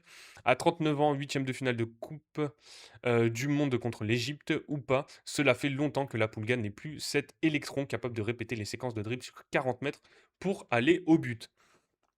Pour éviter une prise à 2 ou 3 systématique et conserver un pouvoir de nuisance, le gaucher doit pouvoir s'appuyer sur une vraie menace à ses côtés. Messi a besoin d'un joueur qui lui tienne les murs, qui l'accompagne dans le jeu, résume Daniel Bertoni, auteur du 3e but de la finale de 1968 contre les Pays-Bas. En 2022, Julian Alvarez, 4 buts, et Angel Di Maria, mais aussi Alexis McAllister ou Enzo Fernandez pouvaient apporter ce contrepoint. Cette année, on cherche encore. Di Maria retraité, Lionel Scaloni a intégré Thiago Almada à son 11. Un profil moins déséquilibrant, plus défensif, surtout vu le rôle impérieux qui lui est assigné de fermer le couloir à la perte. Un plan de sécurité mis en œuvre pour permettre de compenser le peu d'efforts défensifs de Lionel Messi. Le capitaine est déchargé des replis et du pressing pour concentrer son mordant sur ses projections et garder sa lucidité dans le dernier geste. Dans ce contexte, le rôle de l'avant-centre est ingrat, délicat et important. Il est implicitement le faire-valoir du numéro 10, mais il est essentiel pour que ce dernier puisse donner sa pleine mesure. Sur ce poste, ils sont deux en concurrence. Lautaro Martinez, 28 ans. Ah ouais, Lautaro Martinez, il a 28 ans, je pensais qu'il était plus vieux. Et Julian Alvarez, 26 ans. Et les deux déçoivent jusqu'à présent dans ce mondial. À l'origine, Alvarez était pressenti pour être numéro 1. Son entorse à une cheville a changé les plans de son sélectionneur. Le Colchonero a été ménagé pour se retaper et il manque de rythme, sauf que la compétition n'attend pas. Scaloni lui a donc préféré Martinez depuis l'entrée en lice. L'attaquant de l'Inter Milan sort d'une saison aboutie en Serie A, meilleur buteur avec 17 réalisations. Pas énorme non plus, 17 réalisations pour être meilleur buteur d'un championnat. Parmi les 5 grands championnats, après ça reste la Serie A, mais c'est pas énorme. Mais il n'a pas profité de l'opportunité. Il a enfin ouvert son compteur en Coupe du Monde sur penalty contre la Jordanie, mais sa malédiction dans l'épreuve le poursuit. Il reste très loin de son rendement habituel, comme en 2022 où il avait débuté titulaire avant de perdre sa place dès le 3e match au profit d'Alvarez. Aux États-Unis, l'interiste a été sorti à chaque fois dès l'heure de jeu remplacé par le joueur de l'Atlético, sauf contre la Jordanie où il évoluait ensemble, lequel n'a pas donné plus satisfaction. 0 but sans ressort et pas aidé par l'enlisement de sa situation contractuelle qu'il a exposée. Face caméra, ils ne sont pas bons, tranche Bertoni. Quand Lautaro joue, on ne lui donne pas assez le ballon et Julian n'est physiquement pas au niveau. Ils ont des qualités, mais le fait est qu'à la finition, ce ne sont pas des neufs de la catégorie des Erling Haaland ou Harry Kane. Seulement 7 passes de Messi vers l'avant-centre. À leur décharge, les deux hommes pâtissent du soutien limité de leurs partenaires qui sont moins encouragés à se projeter et ne dégagent pas la même puissance athlétique qu'au Qatar. Ils doivent donc seulement se débrouiller avec des miettes dans une structure sans ailier où les latéraux sont invités à prioriser leurs devoirs défensifs. Si l'on écarte la Jordanie où Messi était sur le banc, les deux stats des deux avant-centres sont édifiantes. En 3 matchs, Martinez a reçu 2 passes de la Pulga, Alvarez 5. Martinez a tiré une fois au but, Alvarez 2, contre 22 pour Messi sur un total de 44 tirs pour l'Argentine. L'un comme l'autre ne sont pas des neufs de surface, ce sont des joueurs mobiles capables de répéter les appels ou créer des fausses pistes, décrocher pour aspirer les adversaires, voire assurer le premier pressing. Hop, désolé. 1. Euh,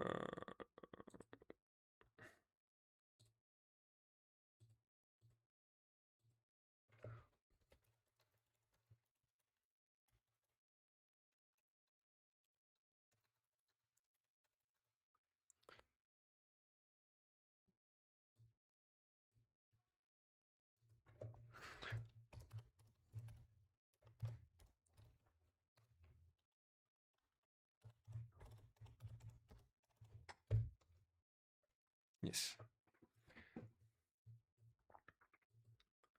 Hop, qu'est-ce que je disais? Oui, assurer le premier pressing. En ce sens, ils sont précieux pour leur leader, 7 buts de son côté, mais leur faible connexion à l'animation collective saute aux yeux et ils devront bien prendre leur part à un moment. Courir et presser,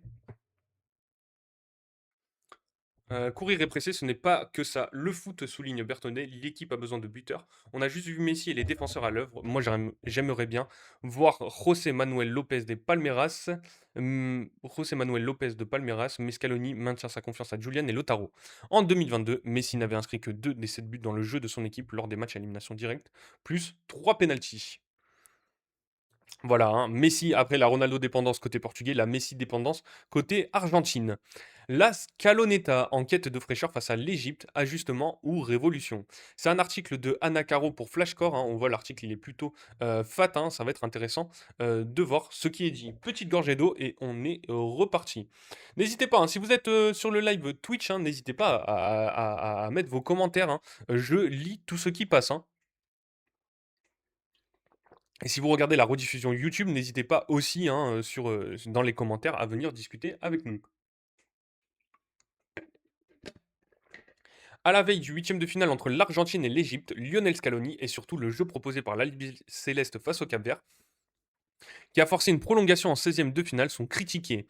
Les rôles de titulaires indiscutables de certains qui n'apportent pas assez sont remis en cause au profit d'autres profils plus jeunes qui n'étaient pas là lorsque l'Argentine a été sacrée championne du monde.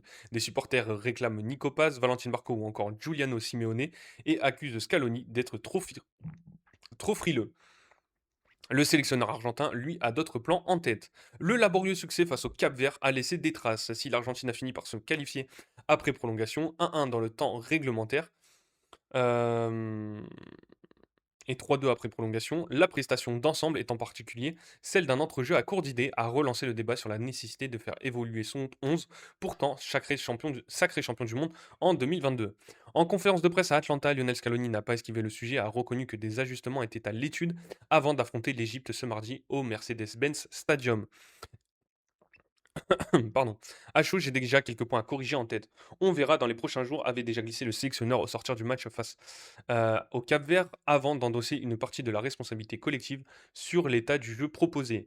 Il a notamment pointé les conditions de la rencontre pour expliquer les difficultés de ses joueurs à trouver la dernière passe. La pelouse est étrange, le ballon ne roulait pas. Parfois, tu ne trouves pas cette dernière passe.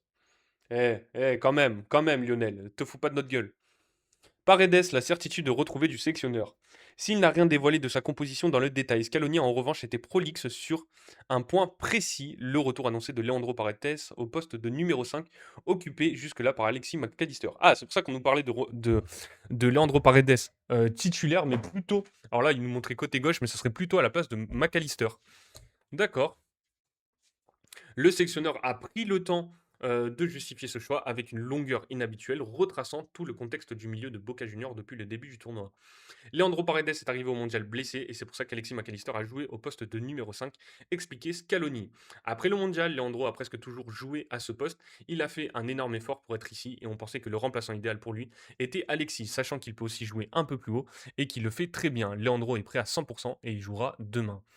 Une déclaration qui vaut confirmation officieuse de titularisation et qui ferme la porte au passage à une autre option étudiée en interne. Faire glisser Enzo Fernandez en sentinelle. Scaloni a lui-même coupé court à cette hypothèse, expliquant que le joueur de Chelsea n'était pas taillé pour ce rôle en sélection. Selon lui, Enzo évolue à un poste plus avancé dans son club, ce qui rend la bascule vers la position de numéro 5 moins évidente. Le repositionnement de Paredes aurait une conséquence directe sur McAllister, qui retrouverait une zone de jeu plus haute et plus proche de ses habitudes de club, après avoir multiplié les efforts défensifs dans un rôle qui n'était pas le sien depuis le début du mondial. 11 a changé dans l'esprit, pas forcément dans les noms. Interrogé sur une possible révolution tactique, Scaloni a botté en touche tout en refermant la porte à un changement de système. On peut jouer de plusieurs manières dans un match. En principe, on ne va pas changer de schéma. Si le match l'exige, on le fera sûrement, a-t-il prévenu avant d'évoquer l'infériorité supposée d'un adversaire égyptien qu'il juge pourtant capable de surprendre. L'Égypte ne joue pas si bas, elle attaque, elle a des joueurs pour attaquer, et quand elle défend bas, ce n'est pas son registre, mais nous sommes préparés à ce qui viendra, parce que souvent contre nous, les équipes changent. Après, c'est 2 équipes des fois qui jouent un peu à basse, hein, donc l'Égypte ou l'Argentine. Donc on peut s'attendre à voilà, 2 blocs bas, il va bien falloir une équipe qui fasse le jeu et je pense que Lionel Scaloni dans ses déclarations voudrait que l'Égypte, fasse légèrement, le jeu dans ce match. Sur la question sensible des jeunes pousses réclamées par une partie du public, pardon, Nico Paz, Giuliano Simeone ou Valentin Barco, Scaloni n'a pas fermé la porte mais n'a pas non plus laissé entendre qu'une révolution générationnelle était à l'ordre du jour dans l'immédiat. Le sélectionneur a plutôt insisté sur la fraîcheur physique à retrouver avec les joueurs ayant le moins tourné. On va essayer d'être plus frais avec certains des jeunes qui n'ont pas joué autant de minutes. En principe, on ne va pas changer de schéma. Il a également tenu à couper court aux spéculations sur une composition qu'il aurait déjà arrêtée dans sa tête sans l'avoir communiqué à son groupe. Oui, j'ai déjà la composition en tête, mais je ne l'ai pas encore dite aux joueurs aujourd'hui. Donc vous imaginez bien que je ne vais pas vous la dire non plus. Une réponse qui n'a pas empêché la presse argentine de multiplier les hypothèses, ni Scaloni ni lui-même de reconnaître dans la foulée l'équipe, je l'ai en tête, je n'ai pas dit aux joueurs, plus ou moins, ils savent déjà où on va. Défendre le collectif plutôt que céder à la pression. Plutôt que de céder aux sirènes d'un changement radical voulu par une partie des adeptes de la Scaloneta, qui se souviennent que l'âme du sacre de 2022 était autant dans le collectif que dans les surprises faites aux adversaires, Scaloni a préféré recentrer le débat sur l'état d'esprit du groupe en assumant que le niveau de jeu affiché depuis le début du tournoi restait perfectible. Le niveau de l'Argentine est correct, on a gagné les 4 matchs. Il y a des choses à corriger, mais les favorites ne montrent pas qu'elles laissent présager avant le mondial. A-t-il relativisé comme pour redistribuer la pression sur l'ensemble des cadres du tournoi et non sur sa seule équipe? Interrogé sur la manière dont il était parvenu à faire réagir son groupe après une entame de tournoi compliquée face à des adversaires disposés à se replier en défense, le sélectionneur a livré une réponse à son image sans détour. Comment on a fait pour retrouver l'essence de l'Argentine en leur disant de jouer comme sur le terrain vague, comme dans leur quartier? Sur la méthode pour renverser des matchs délicats, Scaloni a insisté sur les valeurs plutôt que sur le contenu tactique. Quand les choses ne fonctionnent pas, il n'y a pas une seule manière d'aller chercher la victoire, avec la niaque, avec l'intensité, avec les tripes, avec l'esprit qu'on porte, qu'on porte avec nous. Tout ça, l'équipe l'a. Une philosophie que Cristiano Romero, titulaire contre le Cap-Vert, avait résumée dans des mots similaires après la rencontre. Entre lucidité sur la prestation et refus de céder à l'autocritique excessive, on peut débattre pour savoir si on a bien ou mal joué, mais cette équipe n'a jamais peur de prendre ses responsabilités et de contrôler le match.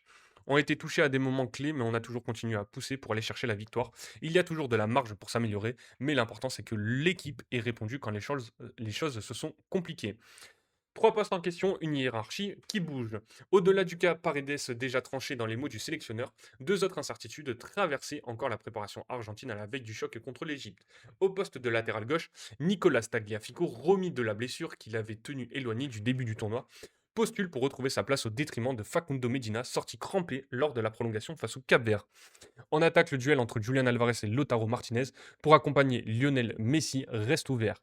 Le plan initial de Scaloni, construit avant même le début du mondial, prévoyait de reproduire le scénario du Qatar.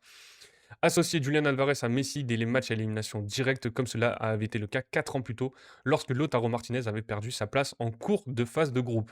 Mais l'attaquant de l'Atlético de Madrid a abordé ce mondial diminué par une blessure à la cheville, qui a limité sa préparation quand Lautaro s'est montré plus tranchant, jusqu'à inscrire son premier but du tournoi sur penalty contre la Jordanie.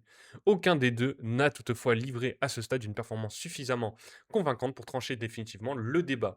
Nico Gonzalez pourrait également entrer en piste, lui qui a toujours les faveurs de Scaloni et a signé une entrée remarquée en 16e de finale. Les jeunes, eux, voulus par une partie des supporters qui regrettent leur absence malgré de bonnes performances toute la saison avec leurs clubs respectifs, devraient attendre leur tour dans une partie loin d'être évidente pour les champions du monde en titre. Scaloni lui fera bien quelques changements avec la volonté de gagner certes, mais aussi de calmer les critiques d'observateurs le jugeant trop conservateur. D'observateurs le jugeant trop conservateur. Avec un bloc équipe rigoureux mais peu inventif, ce huitième de finale face à l'Égypte a des airs de match clé dans l'épopée d'une Argentine qui n'a pas encore croisé d'adversaire du top 20 FIFA dans cette Coupe du Monde. L'Égypte est 29e. La composition probable de l'Argentine face à l'Égypte, on l'a dit, Dibu Martinez, Nanuel Molina, Christian Romero, Lisandro Martinez, Nicolas Tagliafico, Rodrigo de Paul, Leandro Paredes, Enzo Fernandez, Alexis McAllister, Lionel Messi, Julian Alvarez ou Lautaro Martinez.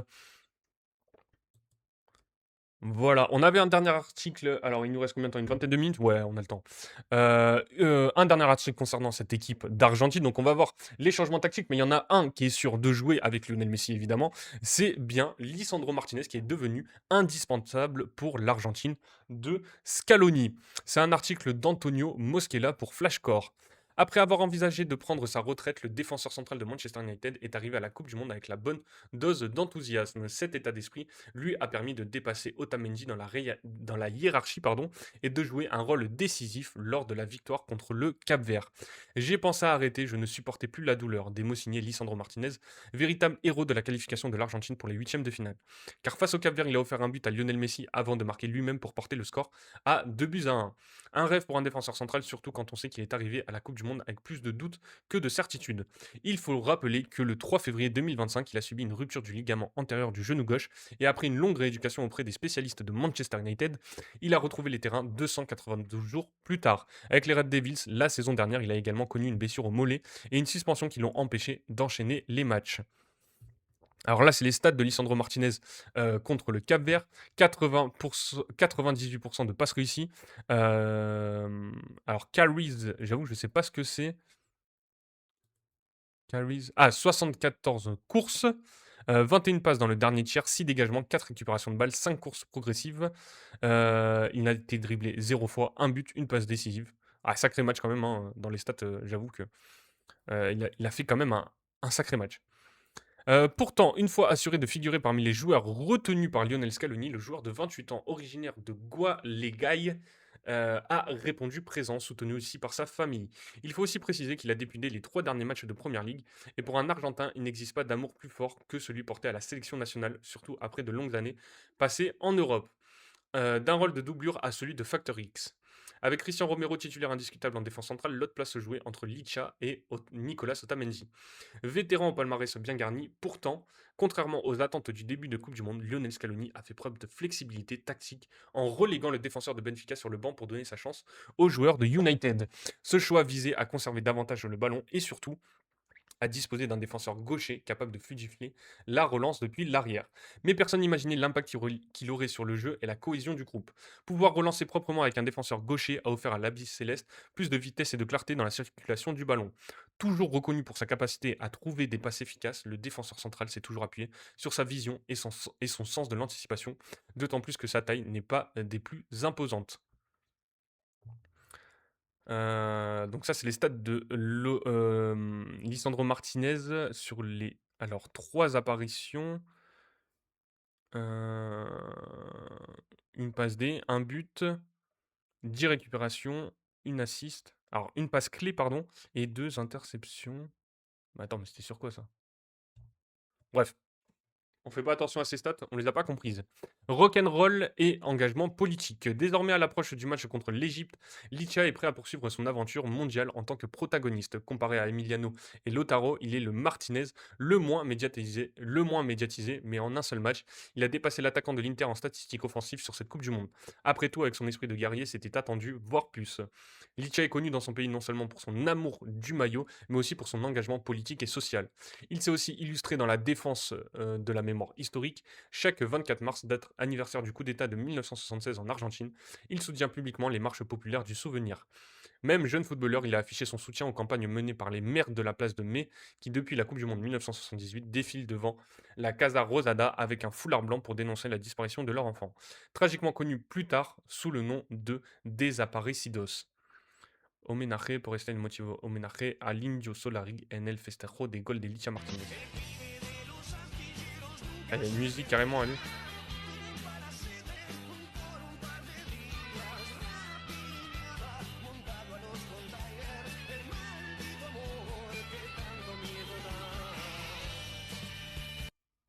Ok, sympa. Dans le domaine sportif, Martinez est également positionné dans le débat sur l'introduction des sociétés anonymes sportives, SAD, rejetant la privatisation des clubs. Il a surtout défendu le rôle social, culturel et communautaire de ces institutions, que institutions ont toujours joué en Argentine, et dont sont issus les joueurs actuels de la sélection. Sa célébration après son but contre le Cap-Vert, dédié à la rockstar argentine El Indio Solari, décédé avant le début de la Coupe du Monde, a immortalisé une prestation iconique dans sa carrière. Et si l'Argentine peut rêver d'un quatrième titre aujourd'hui, elle le doit à ce jeune homme d'Entre Rios qui a un jour songé d'arrêter, mais qui est revenu. Et aujourd'hui, il répond présent haut et fort, une voix rock and roll. Ok, sympa l'article sur Lisandro Martinez, hein. C'est un vrai joueur, hein, pour le coup, lui pour le coup, c'est un vrai bon joueur. Malheureusement, il a eu beaucoup de blessures, mais moi j'étais très content quand il est arrivé du côté de Manchester United. Et en espérant qu'il soit un peu laissé tranquille au niveau de. Ah, mais je peux faire ça, mais c'est plutôt pas mal ça. Au niveau de ses pépins physiques. Voilà, on va passer au dernier huitième de finale. Quand même, il nous reste quoi? 15 minutes? Bah, parfait. On va pouvoir parler de Suisse-Colombie, le dernier huitième de finale de cette Coupe du Monde. Avec déjà les compos probables, vous les voyez à l'écran. On aura le 4-2-3-1 présenté par la Suisse. À chaque fois, je l'oublie, je suis désolé. Le sélectionneur Yakin, voilà. Avec Kobel dans les cages, Akanji, Elvedi en défense centrale, Ricardo Rodriguez à gauche, Denis Zakaria avec ce nouveau poste de latéral droit, Granit Xhaka, le capitaine de cette équipe, aux côtés de Freuler. Et en attaque, est-ce qu'on aura Okafor à gauche ou plutôt Vargas s'il n'est pas blessé, avec Brillembolo en pointe et Danendoy à droite avec Rieder derrière l'attaquant. Côté Colombie et le sélectionneur Nestor Lorenzo, pardon, avec Vargas dans les cages, Davinson Sanchez en défense centrale avec Lukumi, à gauche Mojica, à droite Munoz, un des joueurs clés, hein, de cette équipe colombienne, hein, qui fait une excellente Coupe du Monde, le joueur de Crystal Palace. Au milieu de terrain, Puerta, Yerma et Arias, et devant, une attaque composée de Luis Suarez, le joueur du Sporting Lisbonne, hein, ancien de l'Olympique de Marseille, Luis Diaz, le joueur du Bayern Munich, et l'ancienne gloire, hein, de cette équipe colombienne, James Rodriguez. Voilà, on le redit, on fait attention aux jeux d'argent et de hasard, peuvent être dangereux, perte d'argent, conflits familiaux, addiction. N'hésitez pas à aller sur les sites du gouvernement aussi si vous avez des soucis avec les jeux d'argent. On s'intéresse aux cotes. Avec quand même, hein, pas facile de déterminer qui sera le vainqueur. Là, du côté des bookmakers, ça serait plutôt la Colombie, mais avec une cote assez élevée, 2,20, on le voit. Et côté suisse, hein, 3,50, 3,75 pour cette équipe suisse. Et un match nul à 3,15, 3,20. Mais donc la Colombie serait favorite face à cette équipe. Alors la Colombie est peut-être un outsider de cette Coupe du Monde. Moi, je reste quand même sur une victoire de la Suisse dans ce match. Voilà. Plutôt, plutôt comme ça. On va aller sur l'article qu'on avait sélectionné concernant le capitaine de cette équipe suisse, pardon, Granit Xhaka, plus que jamais capitaine et leader de la Suisse. C'est un article de Anna Caro pour Flashcore. Mardi à 21h au BC Place de Vancouver, Granit Xhaka disputera un huitième de finale de Coupe du Monde face à la Colombie avec une fois de plus le brassard au bras et le costume de métronome sur les épaules. À 33 ans, le capitaine de la Nati n'a jamais paru aussi indispensable.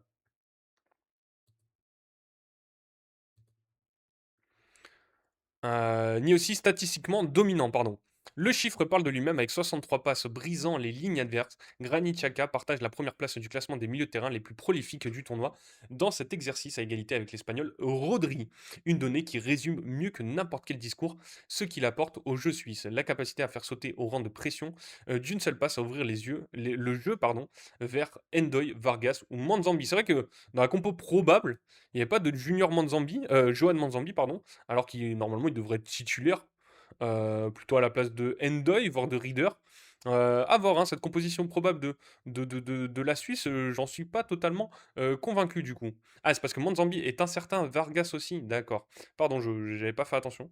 À voir du coup, hein, à suivre cette équipe de Suisse et cette composition. Players with the most line breaks pass the defensive line. Alors, le joueur avec le plus de lignes cassées depuis les lignes défensives, according to FIFA Post-Match Reports, Michael Olise and Ricardo Rodriguez. Player with the most trouble, Granit Xhaka et Rodri. Donc, la stat, c'est quoi? C'est 63 passes brisant les lignes adverses. Et alors, c'est quoi pour. Parce qu'il y a Ricardo Rodriguez, quand même, qui est un des joueurs de cette. Ayant réalisé le plus de ruptures de ligne au-delà de la ligne défensive. Ah ouais, c'est ça, ouais. Donc c'est ce qu'on disait. Ok. Granit Xhaka, Rodri. Et après, ok, ok, ok. Ok. Ce registre technique s'accompagne désormais d'un record entré dans l'histoire du football helvétique. En dépassant la barre des 150 sélections lors du succès 2-0 contre l'Algérie en 16e de finale, Xhaka est devenu le joueur le plus capé de la sélection suisse. S'affranchissant de la référence Xherdan Shaqiri, il pourrait encore creuser l'écart mardi soir tout en visant avec Ricardo Rodriguez le record du nombre de matchs disputés en Coupe du Monde sous le maillot suisse.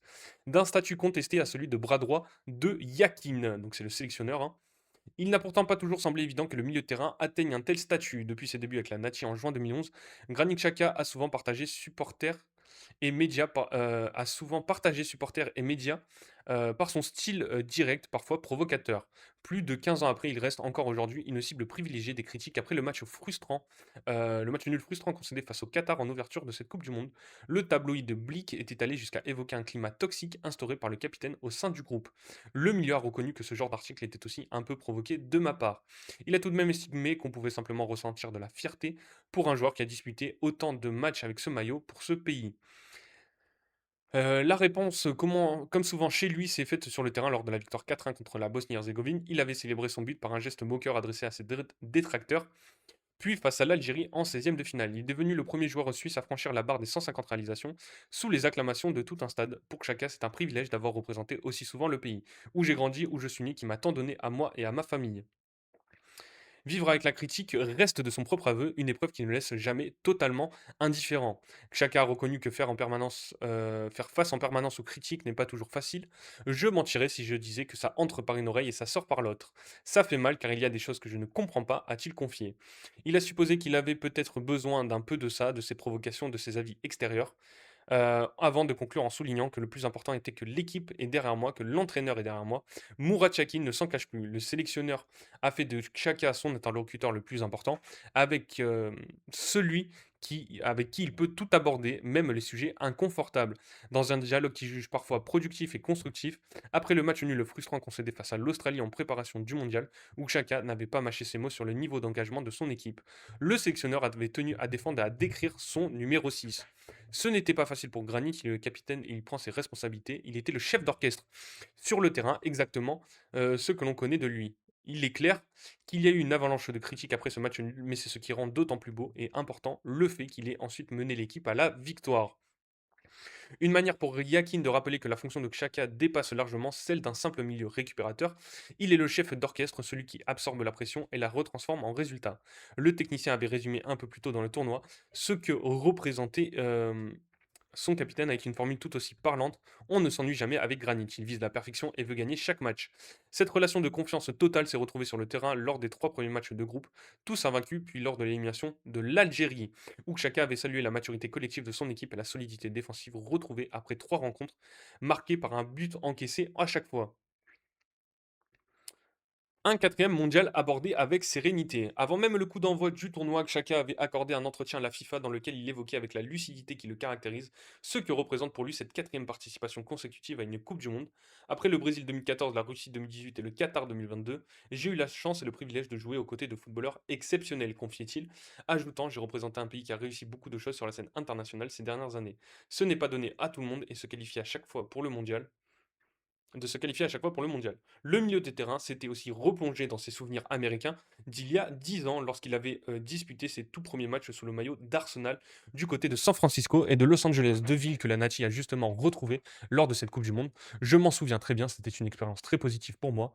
La réputation d'une ville comme Los Angeles parle d'elle-même. Ici, les gens sont ouverts, honnêtes et très discrets, très directs, avait-il confié, amusé par cette boucle géographique dans sa carrière. Interrogé sur ses ambitions pour ce tournoi, chacun n'avait rien caché de son état d'esprit. Passer la phase de groupe reste selon lui un objectif non négociable pour une sélection comme la Suisse, mais il refusait déjà de s'y limiter. J'aime rêver, je rêve en grand, je ne vais pas vous dire ce à quoi je pense actuellement, mais on peut rêver, on a le droit, ça fait du bien. Glissait-il, laissant volontairement planer le mystère sur l'ampleur réelle de ses ambitions. Une pudeur calculée qui n'empêche personne. C'est long l'article. Une pudeur calculée qui n'empêche personne en Suisse de savoir ce que cache ce rêve. Lors d'une visite au camp de base de la sélection à Vancouver, le président de la Confédération, Guy Parméline, avait lui-même évoqué la perspective d'une finale de Coupe du Monde programmée le 19 juillet dans le New Jersey, glissant qu'une telle intrusion dans ses vacances constituerait la plus belle des motivations. Xhaka, amusé, n'avait pas eu besoin de cette invitation pour se projeter aussi loin avant même le début du tournoi. Le capitaine avait affirmé avec sa confiance habituelle qu'il voulait devenir champion du monde. Quant à une éventuelle dernière danse sous le maillot suisse, Xhaka avait balayé l'idée avec sa franchise habituelle. Pour être franc, je ne pense pas que ça sera le cas. Tant que j'aurai envie de gagner la motivation et surtout la santé, je resterai sur le terrain, assurait-il. Avant de conclure, nous voulons réaliser notre rêve en accomplissant quelque chose d'énorme. Un été marqué par un choix fort. Le statut de cadre inamovible de Xhaka a aussi pris une tournure très concrète sur le marché des transferts. Tout juste avant le mondial convoité par Chelsea où Xabi Alonso souhaitait retrouver l'ancien maître à jouer du Bayer Leverkusen avec lequel il avait remporté un doublé Bundesliga Coupe d'Allemagne invaincu en 2024. Xhaka a fait le choix inverse de celui qu'on s'attendait. Sunderland, de 7ème de Première Ligue, est qualifié pour la Ligue Europa pour la première fois en 53 ans, a catégoriquement repoussé les offres londoniennes jugées trop faibles au regard du rôle du Suisse dans cette saison de promu réussi. Le joueur de son côté a choisi de rester fidèle au projet des Black Cats plutôt que de retrouver Alonso à Stamford Bridge, motivé par l'ambition du club et par la perspective de le mener lui-même en Europe. Pendant toute la période des rumeurs, Xhaka est resté silencieux sur le sujet, concentré sur la Coupe du Monde avant de confirmer son avenir à Sunderland, une fois la qualification pour les huitièmes de finale acquise avec la Suisse. Un dernier obstacle sud-américain. Face à la Colombie, invaincue depuis le début du tournoi et portée par Luis Diaz, Xhaka devrait à nouveau évoluer aux côtés de Remo Freuler pour verrouiller l'entrejeu. Comme lors des matchs précédents, consulté par la RTS, l'ancien international suisse Raoul Savoy a résumé l'enjeu tactique du match sans détour pour battre l'Anachi. Il faut couper le rayon d'action de Granit Xhaka et fermer les couloirs, en empêchant les Vargas, Endoy, voire Manzambi de s'y engouffrer et de prendre de la vitesse. Interrogé après la qualification contre l'Algérie sur un éventuel adversaire de préférence entre le Ghana et la Colombie, Xhaka avait balayé la question d'une formule bien à lui. Le football n'est pas un jukebox où tu peux choisir. Si nous voulons aller loin dans cette Coupe du Monde, nous devons être capables de battre n'importe quel adversaire. Une manière de rappeler que la Suisse désormais ne redoute plus personne, pas même une Colombie séduisante, mais qui devra composer avec un capitaine suisse en état de grâce. Reste que Xhaka, lui, préfère parler du présent plutôt que des statistiques ou des symboles. Je ne suis pas quelqu'un qui s'intéresse beaucoup aux statistiques. Nous avançons match après match, avait-il glissé après la victoire contre l'Algérie, avant d'évoquer le mot qui, selon lui, résumait le mieux la prestation de son équipe ce soir-là, maturité. Une maturité qu'il faudra une nouvelle fois convoquer mardi soir à Vancouver, un rêve de titre mondial toujours en ligne de mire. Voilà pour cette équipe suisse et leur leader Granit Xhaka, ça résume un peu l'approche de la Suisse. Alors, on avait un article sur la Colombie. Malheureusement, ça va être un peu court pour aujourd'hui. Les amis, on aura le temps d'en reparler demain, évidemment. Mais la Colombie est plus armée que jamais dans ce mondial avant de défier la Suisse. On a parlé des compositions. On le voit, des joueurs de véritables talents, surtout hein, ce numéro 7, hein, Luis Diaz, côté Colombie. On aura le temps aussi de reparler de la déroute hein, de cette équipe brésilienne. On va se le mettre hein, dans les articles à lire pour plus tard. Le Brésil connaît la pire crise de son histoire après l'élimination en huitième de finale de la Coupe du Monde. Alors, ça, on essayera de ne jamais en reparler, on espère, mais on se souvient. Donc, hier, une ministre paraguayenne, alors je ne sais pas exactement ce qui est fait dans le gouvernement paraguayen, mais elle a eu des propos mais méga racistes concernant Kylian Mbappé. Juste voilà, une phrase, hein, et encore, c'est une partie de ce qu'elle a dit. Cet abruti n'a même pas appris à écrire. Au lieu de téter le lait maternel, il tétait des noix de coco. Voilà, hein, dire que c'est raciste, c'est vraiment léger pour cette ministre paraguayenne. Bon, totalement catastrophique, ça a été condamné par la FIFA qui choisit ses combats. Et voilà Kylian Mbappé qui lui a répondu. Alors, on va quand même donner le tweet de Kylian Mbappé. Vous êtes une femme méprisable et indigne de sa fonction. Vous ne représenterez pas le Paraguay, ce pays qui a transpiré la passion et l'honneur tout au long de la compétition. Par votre inconscience et votre racisme décomplexé, le monde entier a déjà oublié le parcours et l'effort historique que vos joueurs ont réalisé durant cette Coupe du Monde. Voilà. Franchement, je trouve que c'est une belle réponse de la part de Kylian Mbappé concernant ses propos. On se souvient qu'en 2021, il voulait arrêter la sélection parce qu'il avait aussi reçu des insultes racistes de la part de Français, là, tout simplement. Donc voilà, bravo à Kylian Mbappé pour cette réponse. Et on espère qu'il ne soit pas trop choqué. Hein. À mon avis, il a dû recevoir des tonnes et des tonnes d'insultes. Mais voilà. En tout cas, là aussi, cet article, on n'aura pas forcément le temps de lire, mais on le sait, on ne fait que le répéter aussi, que l'équipe de France est plus soudée que jamais lors de cette Coupe du Monde. Donc c'est vraiment un point positif. Warren Zaïre-Emery, malheureusement, il a très peu de temps de jeu avec cette équipe de France, mais bon. Il fait partie tout de même du groupe. Hein. Il sera, même s'il ne joue pas plus de quelques minutes, il sera tout de même considéré champion du monde. Hein.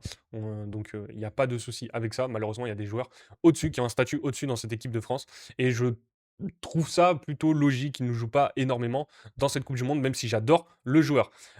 Pour les actus mercato, donc on fera un autre point plus tard. Mais en tout cas, voilà, on avait oublié d'en parler, mais quand même, here we go. Hein. Jürgen Klopp devrait être le nouveau sélectionneur de l'Allemagne. Au niveau des infos mercato, qu'est-ce qu'on avait? Si on peut en trouver rapidement, j'en ai pas vu. Voilà, Cristiano, ouais, j'en ai pas vu énormément. Est-ce qu'il y a des here we go? Oui, Kanginli. Kanginli du côté de l'Atlético Madrid, ça a été envoyé par Fabrizio Romano, du coup, pour 40 millions d'euros. Donc, c'est ce qui a été dit dans plusieurs articles. Hein. Le Paris Saint-Germain n'a quasiment pas démarré son mercato, qu'il a déjà vendu pour 100 millions d'euros. Et donc, Kanginli, qui était dans les rumeurs dès cet hiver du côté de l'Atlético et de l'Espagne, devrait bien quitter le Paris Saint-Germain. On verra s'il sera remplacé.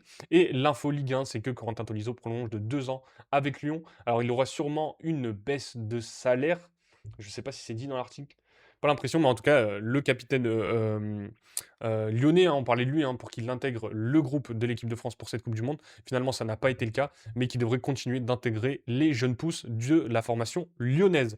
Voilà les amis, on va s'arrêter là pour aujourd'hui. Je vous remercie d'avoir tous été présents sur le live, même ceux qui n'étaient pas qui n'ont pas discuté dans le chat, c'est pas grave, hein. Merci à tous d'être passés. N'hésitez pas à ceux qui sont sur YouTube à venir nous follow sur Twitch hein, pour venir discuter tous ensemble sur l'actu du jour en live sur Twitch, AtrickFR1, je le répète. Sinon, vous avez les rediffusions donc, sur la chaîne YouTube, AtrickFR, les plateformes de podcast, Apple Podcast, Spotify, Deezer et Amazon Music. Et n'hésitez pas à nous suivre sur tous les réseaux sociaux pour être au courant des lives. Et les conférences de presse reprennent aussi du côté de l'OGC Nice, en tout cas en ce mois de juillet. Demain, normalement, on se rendra, je vous en reparlerai évidemment, mais on se rendra à la conférence de presse de la présentation de Olivier Pantaloni avec Roger Ricor, le nouveau directeur sportif de l'OGC Nice, et Olivier Pantaloni, le nouvel entraîneur. Et jeudi, normalement, je crois que c'est Laurent Abergel qui devrait être présenté à la presse. Donc, vous aurez des petites vidéos sur les réseaux sociaux pour résumer ces conférence de presse. En tout cas, merci à Maouche d'avoir été présent sur le live. Merci à tous. On se retrouve demain pour l'actu du jour, 10h midi, hein, et potentiellement des lives qui arrivent, des live gaming sur la chaîne Twitch évidemment. Donc merci à tous les amis. On se retrouve demain et passez une bonne fin de journée, un bon appétit et à plus tard. Ciao ciao les amis.